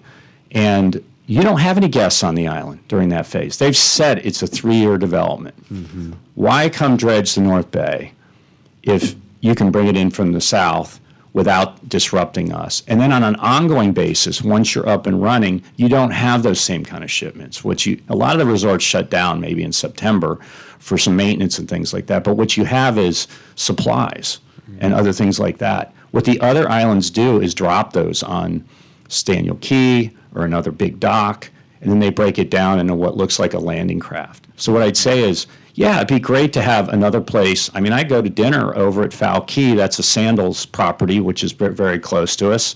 I'm working with the others. More amenities isn't a bad thing, but more amenities that destroy the ethos of the area is, in their words, transformational, is not really what the community wants. It's how do we work in such a way that's in harmony and enhances, not disrupts, the other things. And I will say, it does matter that we were there first. So the whole need to be good neighbors thing, like, okay, well, drive a truck through my front yard and then tell me I need to be a good neighbor isn't a fair situation, Mm-hmm. What happens hypothetically if DEP does say yes to this supply dock in the North Bay or in the cut? Yeah. To the development that you are planning to finish at the end of this year.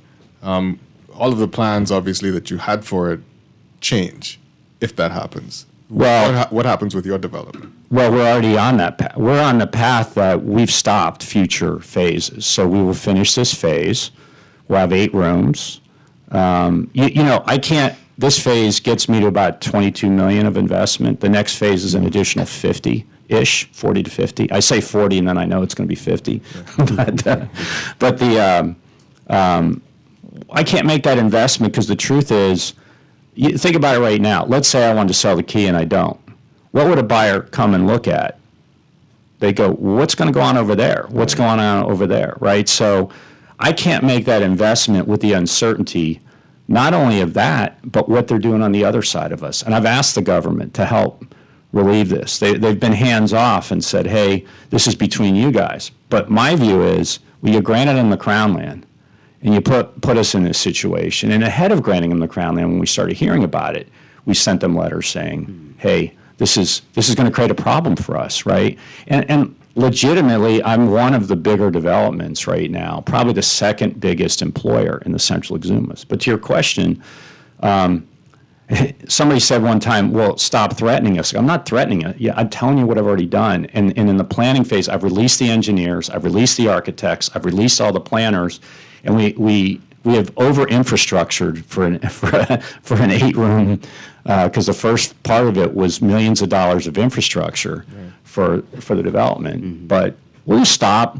Eventually, maybe it'll change, and maybe we'll restart, but the jobs will be lost. And we'll be where we are. I mean, you just can't have, and honestly, it would just make me a little ill if they dredge that bay. It's just such beauty. Wow. What do we know about where DEP is at now? What are they doing? What are they waiting for? What do we understand in terms of timelines? So what we're not really 100% sure. I mean, it's not a transparent process at a certain point. What happens is there's an initial part of DEP where they do an EIA, and then it goes to, and they passed on that, which we didn't think they might, but they did. And in that EIA, I'll quote this, it says, there will be habitat loss due to dredging associated with the development service dock, which will remove the benthos of this environment. The dredging of the service dock will directly impact the seagrass beds. That's in their EIA, okay? But they passed to this point, and now we've been sitting here going for months, and what happens is they have to answer certain questions, so we put in questions about So when you say this that, and that. Integrate, despite that, move And then ahead. what they Yes, they okay. did was move the dock from the middle of the bay out further and kind of said, oh, now we've accommodated you because we've moved out. Well, moving out, it's kind of a U. Move to a shallower area and just meant more dredging from my perspective. It was kind of optics because so what I'm concerned about is I don't know where it is. We've sent letters asking if we can meet. We don't get to meet with them because we're not the ones doing the EIA process. We're the ones objecting to it, if you will, right? So we don't know, and if they do, I'm just going to say we're going to do whatever we can to make sure that bay doesn't get dredged, whether or not. I'd bring students there. I'd love to have a lab there for kids to come from Nassau and a camp and things like that. In addition, that was part of our plans was to. Because if you come to the Exumas, you don't have that type of thing. And we'll be in a position where, we just kind of sit. I mean, I'm still going to be an Exuma resident. I still give back. I think people, I made a nice donation yesterday to the St. Anglican School in Georgetown. And I'm still going to be part of the community, advocate for, as the country grows, and it's going to grow. I've been coming down here for 25 years and been a resident for 8. The growth is going to happen. We need to protect the environment of these areas because it is why people come. Yeah. Yeah. Wow. I just want to kind of hammer it home about your development, which is already on the ground, right? And you want to start marketing to get people there, et cetera. If this is allowed to happen, how does that change everything that you even pitched to the government to get to this point? The marketing of the area and what it should look like for your guests and that kind of thing, if this is allowed to happen? Well, it won't be. I mean, we called it turtle grass for a reason. It'll be like an Airbnb that people are staying at because, it'll still be a place to stay in the area, but it's not going to be a resort it's not going to have the central areas. And I did want to mention, the SEA group. I didn't talk about them a lot, but I think it's worth noting at community meetings, the whole community, the whole business community is very concerned about, the impact. And so you can find more information at our website or saveexumaalliance.org. There's a lot out there. But, I'm not sure I answered your question, but look, I'm a long-term thinker. I built a business over 30 years. And maybe I have to pause for a few years till this is all figured out. Yeah. But I think it's worth everybody in this country, protecting the most beautiful areas and not watching the conch go away and everything. Yeah. It's just Well, I know you say the government's telling you it's between you all and but are you not hearing anything else? Any reaction to the petition? Nothing at all? Not really.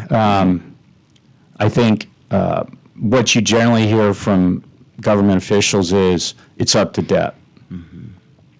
I believe that is abdicating responsibility for the fact that they've put DEP in. They know Crown land has been granted and are being put in a position. And look, DEP is not a black and white process. I think they do a good job. I'm glad they're there, but they'll find somebody for dredging an area that's the size of this room we're in here right here if they're not supposed to do it, right? Yet, I think we saw that last week in Bimini. Yet this is an area that's football fields of dredging in where there's reef and conch, and we're questioning where are we in the process. So my point of view is the officials that put them in that position shouldn't have, and it shouldn't even be here. I shouldn't be in this position. That's the way I feel about it.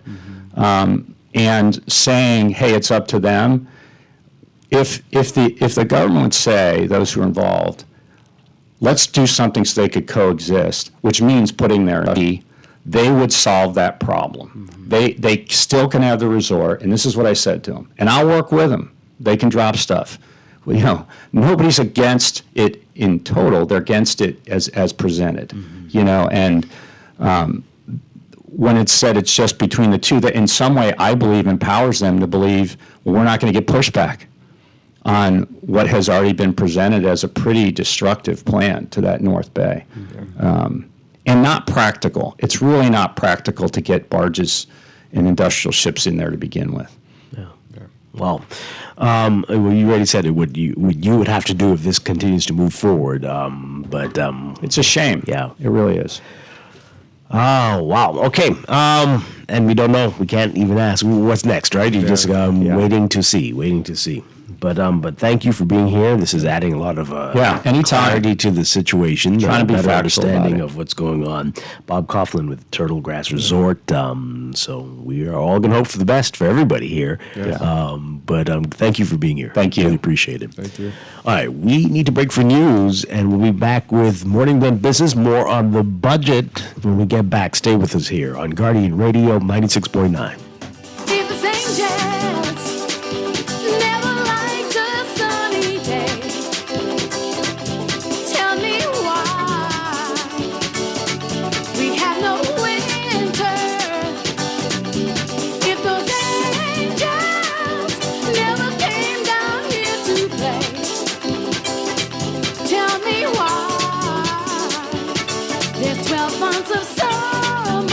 This is Guardian Radio, streaming on GuardianTalkRadio.com and the Guardian Radio app, Nassau, Bahamas. Ladies and gentlemen, it's that time again from the island that gives you mince mutton, okra soup, and of course flour cake and rake and scrape. It's the 26th annual Cat Island Rake and Scrape Festival in beautiful Artistown, Cat Island. June 6th through 8th, we have acts such as Veronica Bishop, He come here with the hands swinging. Chino D, Stelito, Cupid, and of course our very own down-home guys like Lassido and the Boys. I don't like no rigging and scraping in here. Sites and much more in beautiful Artistown, Cat Island. June 6th through 8th. See you there. Have you already tried our President Butter? Ooh la la. Indulge a little with President, because now more than ever, we need to savor the taste, textures, and feelings to truly enjoy the little things that mean the most. President Butter, something to savor.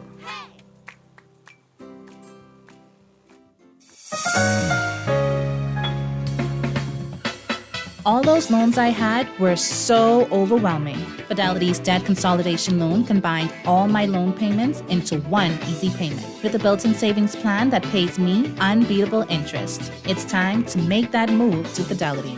Call 356-7764. Fidelity, we're good for you. This is Guardian Radio, your station for up-to-the-minute news and interactive and engaging conversations. 96.9 FM. The views and opinions of the hosts and guests are their own and do not necessarily reflect the views of the management and staff of Guardian Radio. Wake up, it's a new day. Wake up, it's a new day.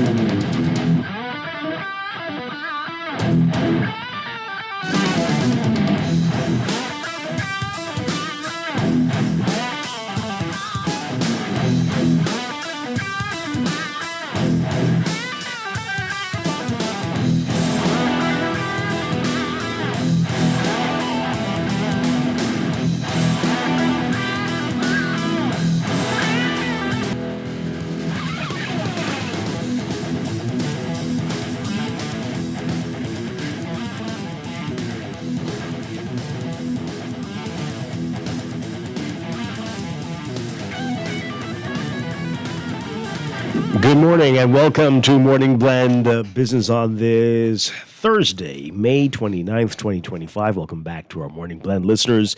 Once again, Dwight Strachan along with Chester Robards on this Thursday. And we're back to the budget communication yesterday. The government targeting a surplus for the end of the next fiscal year, announcing VAT cuts on a number of essential items and more. But a lot of attention on that surplus talk, and the opposition is saying not so fast. This is there's got to be more to this. Take a listen to this report, then we'll get to our special guest. But this report from our Shania Roberts. Leader of the opposition, Michael Pintard, called Prime Minister Philip Davis' budget communication an unbalanced reality, asserting that the government is selling Bahamians a dream and not being transparent about the level of progress made so far. A dream of opportunity, island by island. But while the Prime Minister dreams, Bahamians are living a harsh reality, one where the cost of living keeps rising. Systems are broken, and families struggle to live the life they deserve. Even he admits what a recent poll by the Nassau Guardian revealed. 64.7% of Bahamians believe the economy is getting worse. And yet the government continues to act as if things are getting better for everyone, when the truth is they are only getting better for a few, the precious few. So today, let's tell and judge this administration by its own standard. Pintard noted that a number of initiatives that were set to be completed by the Davis administration have been stagnant with little to no progress made. He said they inherited an economy on life support. But the numbers tell the truth. When the PLP took office, the economy was growing at a 14% pace. Davis said the healthcare system was under pressure, and yet under this government, it's worse than ever before. Ambulances bought with taxpayer money sit idle while they were not, and the fact is they were not road safety ready. Our hospitals are overcrowded, crumbling, and under-resourced. And the promise, really it's just that, a promise, words on paper with no plan for staffing. Not for the hospitals now, not for the hospitals to be built. Pintard also responded to Davis's assertion that the 2025-2026 budget will have a surplus of $75 million, stating that the government must have forgotten about the funds owed to civil servants. This government's definition of progress should concern all of us. They talk about a balanced budget and even a surplus, an announcement that comes as a surprise to all the contractors, nurses, workers, vendors, who are still waiting for their payment. Davis says the government hasn't made any cuts. Clearly, he has forgotten the people that the government owes. So if there's a surplus, we say to everyone who's owed by this government, all the public servants, all of the vendors, here and abroad, call the government today. They have a surplus. They have more than enough money to pay the bills. The Prime Minister is once again proving that PLP math never adds up. The opposition leader stressed the government is simply doing damage control and fixing problems they created after taking over office. When the F&M left office, feminine products and medicine were VAT-free. The PLP slapped on 10% and then turned around, dropped it to 5% and called it relief. That's not help, that's damage control. Now they want credit for cleaning up a mess that they created when they came to office. They beat the termite-infested desk to pieces today, crediting themselves for a problem they created that they must now come and correct. He added that if the F&M will bring about real, outlining several plans of action, he says the F&M is prepared to execute. This government has given us 3+ years, nearly 4 years of reckless spending, rule breaking, cocktail parties, receptions, and flying all over the place, and went home making secret deals. And this year, we are sure it will be no different. We will invest in people, not just projects. We will explode opportunities not yet seized in the green economy, in the blue economy, and the orange economy. We will ensure that Grand Bahama and the Family Islands are not an afterthought, but will be priorities. We will unleash the potential of our small businesses with real money, not bury them under red tape. We did it before, and we will do. We will bring back VAT, exemptions on essential items, no half-stepping. We will make sure you know what your government is doing with your assets. We will fix our healthcare system and the education system, not just talk. And we will restore trust in governance by putting accountability back at the center of everything we do as public servants. For the Guardian News Network, I'm Shania Roberts. Okay, so our guest is from the F&M opposition, the Shadow Minister for Finance, East Grand Bahama MP Kwesi Thompson. Good morning. Great to have you with us. Good morning, Bahamas. Good morning, Dwight. How's everything going? We are hanging in. So lots to talk to you about, but I got to ask you, is it right? Is it true? The desk is termite infested? Is that right? I can't believe it. I believe all of the government replaced. Oh boy. So we are talking about surpluses, and the furnitures need to be replaced. Yikes. The Parliament building needs to be replaced, but yet we're talking about surpluses. All right, so let's get into that. A lot of attention, a lot of people focusing on that. We just had the Minister of Tourism, Investments and Aviation, the Deputy Prime Minister Chester Cooper on. He says surplus, that's a projection. That's for the end of the next fiscal year. They're not projecting a deficit, and that is good news. But let's hear from the opposition. You're quoted, Michael Pintard's quoted in the papers as saying this farce to say this is going to be a surplus. Let's dive deeper into that. Well, look, the budget obviously has to relate to the realities Bahamians are facing. It cannot be something that is outside of what the true picture is for Bahamians. So if you're going to project a surplus, then why can't you pay your teachers? Why are the doctors complaining about not being paid? Why can't we pay the police officers? Why can't we pay the police officers' insurance? And then the government vendors, all of the government vendors who have been complaining about not being paid. If you are talking about projecting a surplus, why can't these government vendors be paid? Why can't we ensure that there's sufficient medication in the hospital? Why can't we ensure that the hospital has everything that is required?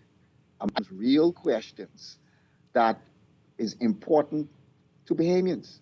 And I think those are the things that affect Bahamians. Those are the things that are important to Bahamians. So this projection of a surplus, we need these questions to be answered first. Mm-hmm. I think these questions are far more important to Bahamians. When you drive on your roads in New Providence and you drive on your roads in the Family Islands, why can't these roads be maintained properly? I think these are the things that that are important to Bahamians, and these are the realities that Bahamians are facing. Yeah. And so, to project a surplus without answering these vital questions that everyday Bahamians have to face, these challenges everyday Bahamians have to go through. That's why the leader of the opposition has said it is a farce, because it does not add up to the realities of what Bahamians are facing. Right. But there's no indicator yet that some of those things won't be addressed. Or can we say that definitively right now? Well, let us look at the record of the government. Let us look at the record, the 3.5 that the government has been in power. The hospitals, unfortunately, have not been improved. The Ryan Memorial Hospital, unfortunately, has not been improved. The teachers continue to complain. The police continue to complain. Doctors continue to complain. The insurance for the police officers continue to go unpaid. And so if they have not done this in the last 4 years, I do not believe they're going to be able to achieve it within 1 year. And so these are important questions that Bahamians need to understand. If you are talking about a surplus, then why can't we be paid? Why can't we have sufficient nurses in the hospital? Why can't the nurses that are there feel appreciated? Why can't the nurses that are there receive a pay increase? Why can't the teachers receive a pay increase? Why can't the police officers receive a pay increase? If you are talking about projecting a surplus, why can't these things be done? And so I think that is why the opposition is saying that it is this talk about a projected surplus, again, is a farce, because you cannot pay your vendors on time. You cannot give your nurses an increase. You have not given your teachers an increase. You've not given your police officers sufficient increases. So that is the challenge that the government is facing.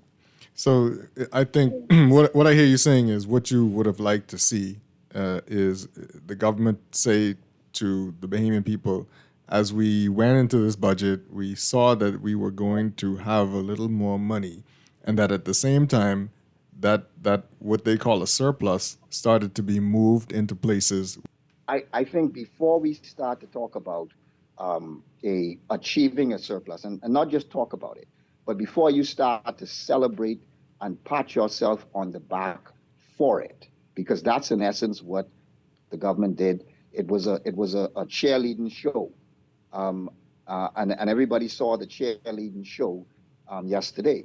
Before you do that, then you should ensure that all of your vendors are paid. Before you do that, you should ensure that your hospitals have everything that they require. Before you do that, you should ensure that your roads are in a drivable state. You should ensure that all of the things that the government has responsibility for, you should ensure that those things are done. And I think for the ordinary Bahamian, the talk of what the Prime Minister said yesterday does not equate to their reality. The government, unfortunately, is not living in the same world that the ordinary Bahamians are living in. Yeah. And they are not addressing the critical challenges that everyday Bahamians are facing. The cost of living is crushing Bahamians every single day. Yeah. Speaking of the cost of living, we heard.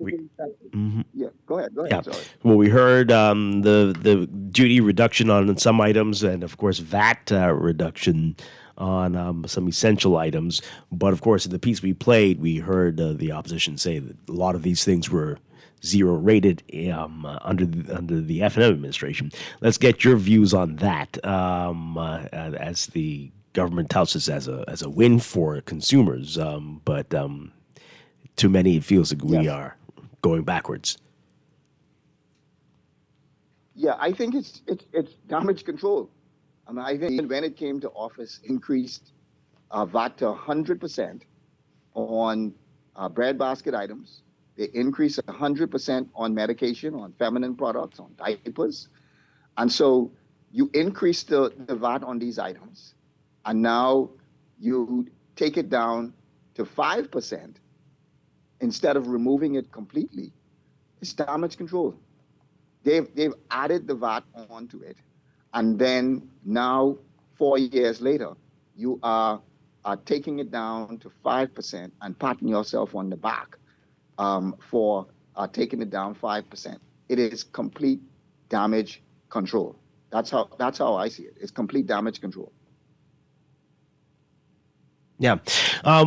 Folks pointing to Grand Bahama and the Grand Lucayan, and that there's an article in the Guardian today about this budget not reflecting what's happened with the sale of the Grand Lucayan. Let's get your views on that, and also got to ask you about many people's concerns that the opposition was not there for the heads of agreement. Let's talk about that. Why weren't you there, especially as an MP for East Grand Bahama? And what do you make of what we heard yesterday, or did not hear about this yesterday? Let's first of all, I want to congratulate the guardian for uh, what we have been saying and for confirming what we have been saying. Um, the government received $120 million for the sale. It ought to have been reflected in the budget, and it was not. And so I think that's a question that the government has to answer, that if the sale is completed, if the sale is done, then where is the funds for the 120 million? I think it is a valid question. It is a public asset. It is not sufficient for the prime minister to say, wait and see. But it is a public asset, is an asset that belongs to the Bahamian people. And so we deserve to know what the facts are. We deserve to know what the facts are with respect to the sale. We deserve to know how much money, if any, has the government actually received out of the $120 million that you are saying you sold the hotel for. We deserve to know who is going to pay for the demolition. We deserve to know, is the transaction complete? We deserve to know how much you've actually received. We deserve to know what happens to the employees. The employees deserve to know what is going to happen to them. And so questions that are, out in the open, but these are questions that every single Bahamian deserve answers to. But we in the opposition, we believe in Grand Bahama. I live in Grand Bahama. We believe in the progress for Grand Bahama. We believe that this deal ought to be done in terms of development for Grand Lucayan, the development for Port Lucaya, the development, the tourism product development. We believe in that. And we encourage that. But we also believe that the government must be transparent when it comes to how you are dealing with things. Unfortunately, the government has a bad track record of not being transparent. It cannot be a secret deal. It cannot be a deal that the public does not know about. And unfortunately, during the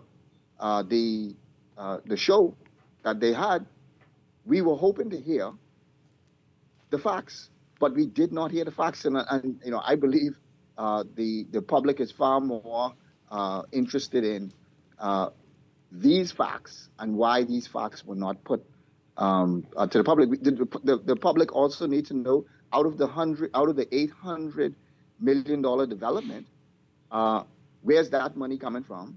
Is that money in the bank? How is that money also going to be used in the development? Remember, the Grand Lucayan had over 1,000 rooms. What was projected now is about 400 rooms. So we also need to understand how is that going to work? Is that going to be sufficient? Now, I know we don't hear everything. I believe that we're going to hear more during the debate over the next few weeks. I sincerely hope so, because the people need to know.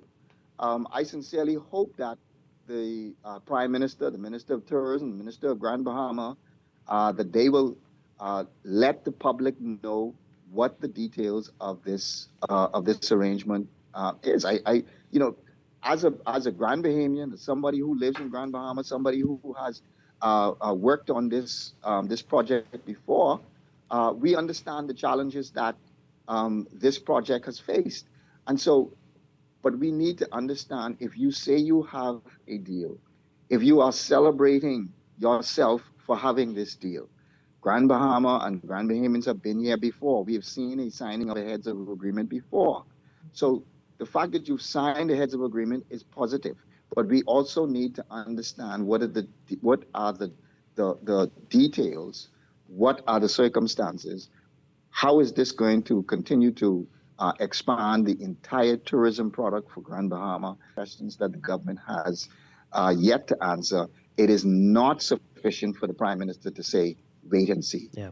But it is an obligation that he has to say to the public, these are the facts, these are the deal. The Prime Minister and the Minister of Tourism said previously they're in negotiations, so they can't disclose the facts because it's going to put their negotiating position in jeopardy. You say you have a deal. So if you say you have a deal, why can you not tell the public the details and the facts with respect to that deal? And to the folks who are wondering again, why you weren't there for the heads of agreement signing, why nobody from the F&M was there in official capacity, what's the answer to that? Well, one, I did not get an invitation to it, but that aside, I had a personal matter with my daughter in Providence to deal with her visa situation in Nassau. And so I took her to Nassau that same afternoon to deal with it. But while I was there, I was watching the entire proceeds, hoping to hear the details of the deal, hoping to hear the Prime Minister, hoping to hear the Minister for Grand Bahama, hoping to hear the Minister for Tourism give us the details. But they never did. They never spoke as to whether there was a agreement for sale signed. They never spoke as to whether there was in terms of the 120. The 120 actually came afterward, after I believe there was pressure and questions about the deal. Then the 120 million was announced, but we also did not hear how much of the 20 million has been paid. Has the 20 million been paid? How much of that is in the banks? We see it in terms of the budget. There's no record of the $120 million being paid in the budget proceeds. So again, so what do you think that's all about? What do you think that means? I believe it is the obligation of the government to say to the public what that means. It is not up to us on the outside to speculate as to what the situation is. It is the obligation of the government to be transparent and to tell the public what the facts are. I mean, and I cannot stress that enough, that it is the obligation of the government to be transparent. That's one of their obligations, is to let the public know what the facts are. It is a public asset. It is an asset owned by the people of the Bahamas. And so if you are dealing with an asset that belongs to the people of the Bahamas, it is your obligation to be transparent. Yeah.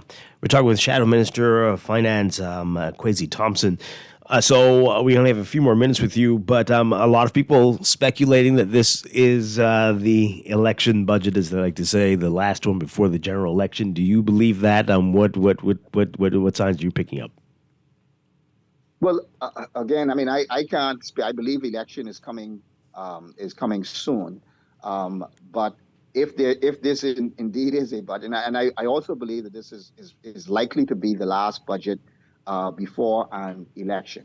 But it was a lackluster election budget. What I did see in the budget, though, is the Minister for Alcides said that there was no new taxes, which again is not true. There are new taxes, new fees, increases in taxes. It is making it more difficult for the small business person to do business. There was no mention of any ease of doing business initiatives inside the budget. There was little mention about those things that are important to Bahamians. Little mention about crime and the additional funding that was going to be used for crime. Little mention about healthcare. Little mention about education. Little mention about youth unemployment. But again, it was just the communication, and you'd likely hear more about that stuff during the debate. I mean, you wouldn't want him to say everything. It was already almost 3 hours. I hope, and let's put it this way: it was a 3-hour speech, which is extraordinary in terms of a budget communication. But if you have a 3-hour speech and you still have little mention of crime, little mention of healthcare, little mention of education, little mention of youth unemployment, little mention of removing the red tape, little mention of what you are going to do to make it better for small businesses, little mention for how you are going to make it the cost of living for Bahamians. All you did was to announce some cuts in VAT, and unfortunately, all you did was to redo what or undo what you did when you came into office.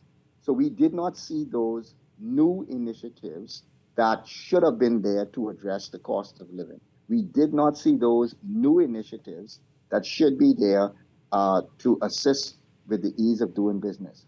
The Prime Minister also did not say, in terms of the additional amount that restaurants are going to have to pay for this new initiative, if you are for the sale of alcohol. The Prime Minister also did not go into any detail in terms of fishermen, the new fees that fishermen are going to have to pay, fixed penalty fees that they are going to have to pay if they are not if they do not register their boats in time. There's a fixed penalty. The Prime Minister said little also about the powers that Inland Revenue is being given to shut your business down for non-payment of business licenses and for you not abiding by some of the rules that Inland Revenue is. These are additional tactics that the government is putting in place to squeeze small businesses to pay their taxes. And so the Prime Minister, again, did not make any mention about these things. We hope that we will hear more about these things when he starts his budget debate. We hope that we will hear more about these things when the other ministers speak. I doubt it, but we hope that we will hear these things because, again, the budget speaks to priorities. And priorities have to be in terms of how we assist with cost of living. How do we address crime? How do we help with healthcare? How do we assist with education? And so we should be foreshadowing and foreseeing what monies the government is going to allocate to be able to address these issues. And we did not see that sufficiently in the budget communication. You mentioned two fees you picked up on, something to do with restaurants and the sale of alcohol and fish for fishermen. Anything else you picked up on? Well, we're going through it. We're going through it right now. I know that there's some additional fees for cruise lines that are in there. There's some changes with respect to conveyancing that again we are going through right now. But most certainly, with business under the what is being proposed for the business license bill, they seem to be introducing an additional tax for businesses that are selling alcohol, which includes restaurants. And so that's an additional tax that restaurants are going to have to pay. We also see foreshadowed there, Inland Revenue is given these powers to actually revoke your business license. And again, without a hearing, without you being able to go to a third party to address these situations.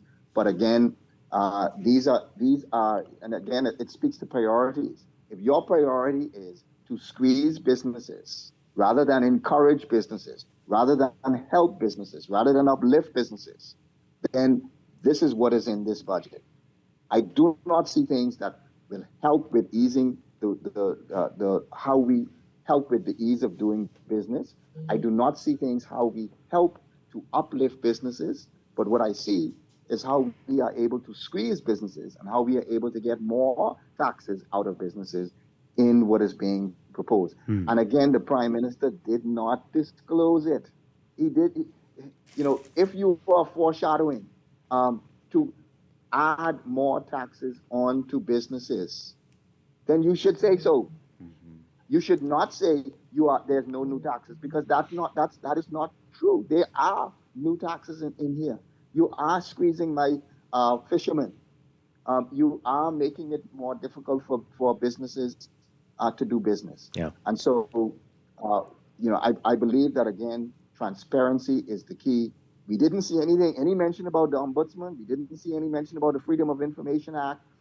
Again, these are things that will help with respect to transparency. We did not see any mention about that in the budget communication. Yeah. So I saw where the priorities that are important to Bahamians were not dealt with.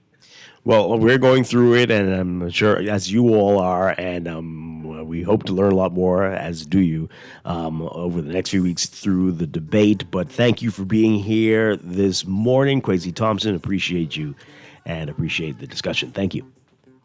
Not a problem. I appreciate it. Thank you very much.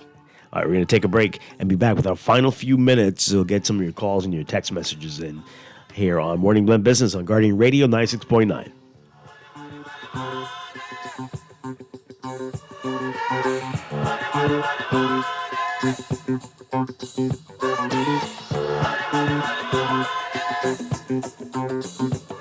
Calling all beer lovers. Get ready for Portside Pints. Join us on Saturday, June the 21st from 1 p.m. to 9 p.m. at Nassau Cruise Port to sample beers from all around the world with live music and amazing Bahamian food. $10 general admission includes a free Portside Pints beer mug, or take it up a notch and check out our exclusive VIP lounge. That's the Portside Pints Beer Festival, June 21st at Nassau Cruise Port. Don't miss it. Visit Facebook or Instagram for details.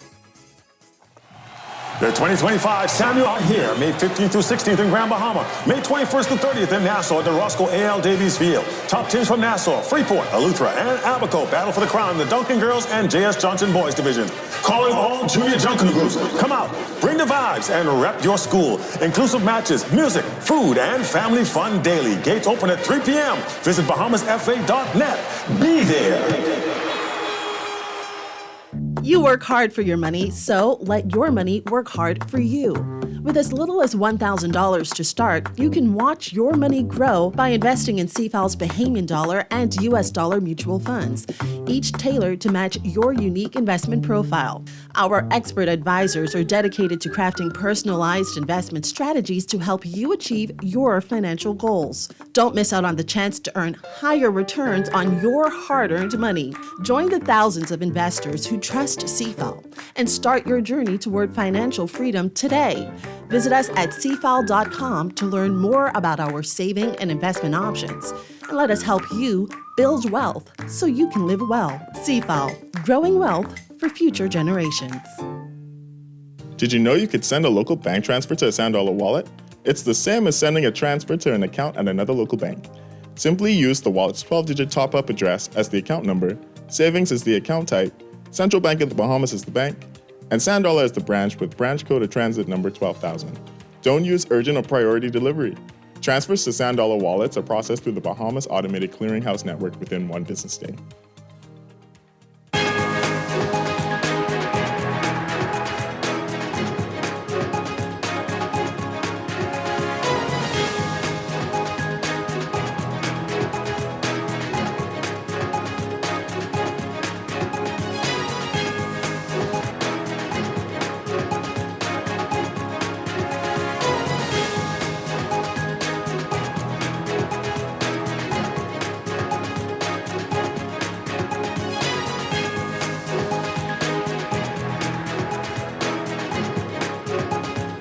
It is time for your morning business report brought to you by CFAL. The government expects economic activity related to private cruise destinations to be the biggest driver of GDP growth over the next 3 to 5 years. Prime Minister Davis, also the Minister of Finance, pointing to changes in tax policy for cruise lines as a generator for increased government revenue.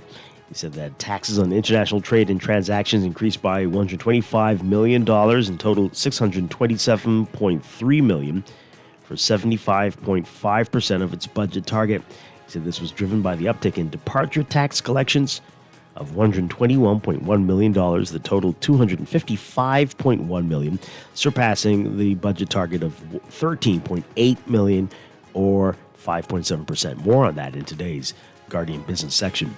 Prime Minister Philip Davis, in his budget communication yesterday, said that the government has to create the conditions that encourage innovation and economic growth by investing in infrastructure. He said they have to build on the record levels of investment that we've seen over the past several years and continue to create conditions that encourage innovation. Davis also promised the completion of a $250 million worth of road works in Exuma, Eleuthera, rehabilitation in San Salvador. A $22 million contract for the Long Island Road Improvement Project has been signed to rehabilitate and upgrade key roadworks across that island. Abaco Big Bird Poultry Farms Operations Manager Lance Pinder says that the increase in funding for farming indicated by Prime Minister Davis in his budget communication should target financing opportunities such as government-guaranteed loans and grants. Davis said yesterday that he will increase support to farmers by 200% and also increase the budget to the Ministry of Agriculture and Marine Resources to $35 million from $25 million. The Prime Minister also saying that in the upcoming year that his government will establish urban farms and community food hubs to increase local food access, promote self-reliance, and support neighborhood-based food systems.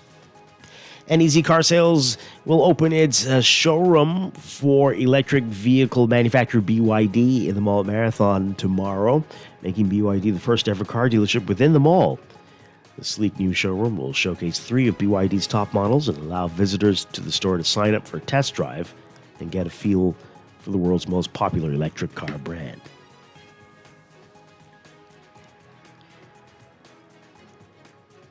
Overseas, the typical compensation package for CEOs who run companies in the S&P 500 jumped nearly 10% in 2024 as the stock market enjoyed another banner year and corporate profits rose sharply.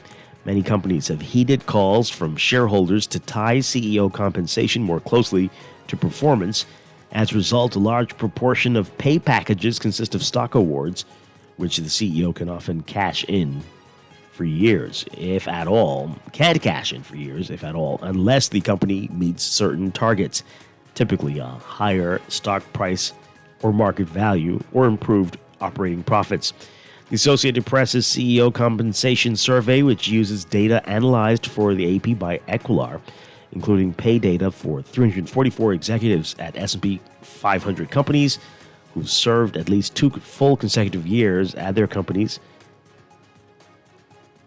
noting a few things like the median pay package for CEOs rising to $17.1 million, up 9.7%. Meanwhile, the median employee at companies in the survey earned $85,419, reflecting a 1.7% increase year over year. CEOs had to navigate sticky inflation and relatively high interest rates last year, as well as declining consumer confidence.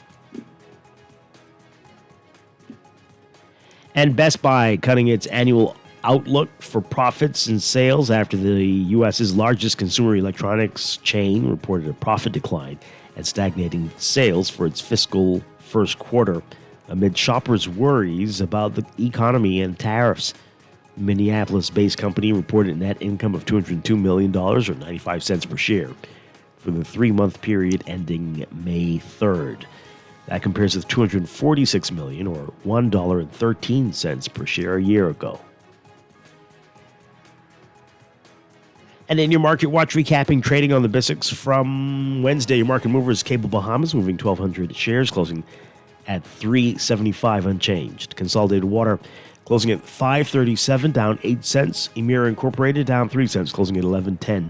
The BISX All-Share Index closing at 2,994.32, down 0.11. That's your Market Watch, and that is your Morning Blend Business Report, brought to you by CFAL, growing wealth for future generations.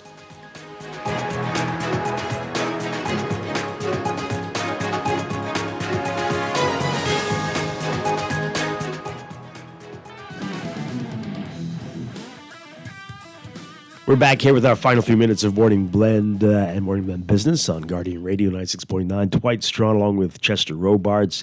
We have a few minutes to take your calls and your text messages, tweets, Facebook messages about what we've been talking about this morning quite a bit, the budget communication reaction from the government side and the opposition, and even the controversy to that with what's happening on Samson Key. Let's get the calls in really quickly. Calls, the numbers 323-6232, 325-4316, 325-4259, toll free 242-300-5720. Caller, good morning. You're on the air. Yes, good morning, Mr. Strong. Good morning, Chester. Hi, good morning. You know, Dwight, to be honest with you, we haven't had a real sensible, deductive dialogue, exchange of information as it relates to climate change. So the guy who was on from Samson Key, He's totally correct. And so the model of carbon credits, right? Sustainable development and the little boutique-type style restaurants is the way to go, given that Nassau is being deforested, right? And nobody seems to be talking about it. So let's talk about some things that the Prime Minister didn't say. So I was offended as a citizen, as a dumb citizen, a sheep and the pastor, right? A rasta, right? The fact that he is talking about national security. National security exists because you're saying to me, a citizen, I don't have any value, and my taxpayers just go the way you want it. You see, other people downtown to help me. Until then, we all pathetic beings. Listen, man, you're talking about national security and building new headquarters to the police. Given the fact that we see all of the information on social media floating around with the police, we know the morals of the police force is low, but it has nothing to do with the good opposite. But why hasn't any mechanism, you're not talking about any mechanisms to safeguard citizens, given the fact that you have seen police officers go before the court for every living thing. Now, I'm vexed that you're going to spend money, you're going to build headquarters, but you haven't implemented cameras. So, Dwight, this is pathetic for me. Forgive me, please. I can't see what national security, building new buildings here, how would that solve the problem? You're talking about the hospital. There's a young guy, there's a scenario in Freeport the other day where a guy said he had an injury, he went to the hospital, he was discharged and subsequently ran back and he died. You know, if you have an MRI machine in there, these are the type of things that would be avoided. But of course, I'm a fool. And we all are, because that's how they're treating you. I'm not the enemy. Okay, thank you very much. Well, again, you might hear more when we get into the debate from the National Security Minister on all of that stuff there. But keep your fingers crossed. Don't hold your breath, though. Good morning, caller. You're on the air. Good morning, Dwight. Good morning, Chester. Hi, good morning. Amen 52. Amen. Dwight, I Lowe's Pharmacy ain't got enough Panadol for the headache I get this morning with some of these interviewers. What we could invite the opposition on the radio talk show for to talk about the same thing what they just talked about the house yesterday. Me 52 and see how they put together. What sense that make interviewing him, right? You might as well interview some of us on the ground who really feeling the inside and out of this stuff. And he even remember that in 2001, 2002 roughly, when Shivago Lang was the minister in finance, Shivago Lang predicted them and Bill Allen the same thing, a balanced budget, which never came to fruition. So I don't know. Dwight, don't put us through that no more, man. Thanks for taking my call. Okay, well, he's representing the official opposition, and so that's how that works there. But this texter says, hey, Dwight, it sounds like if the F&M wins, there ain't going to be no tax, no more. Well, don't believe that. I'm sure. But maybe this sounds like the two parties are into different taxes, Right. different types and numbers and percentages. They took VAT off. They play chess with the taxes. So more over here for this and less of it, and vice versa. And then when it's all time, the retailers running left, running right, running left, and running they right. play like, you're right, every 5 years. Oh wait, no, it's tax. Nope, there's tax on that, but no tax on this. Oh, I thought this was tax free. Not anymore. Now it's taxed. Like, So keeping you on your toes. And people in the food store punching numbers in their systems. They don't know what to tearing do. their hair Well, that's out. why they I say hope they got can't. paid more. They can't put the price with the VAT in it on the right, because every year it's a different price.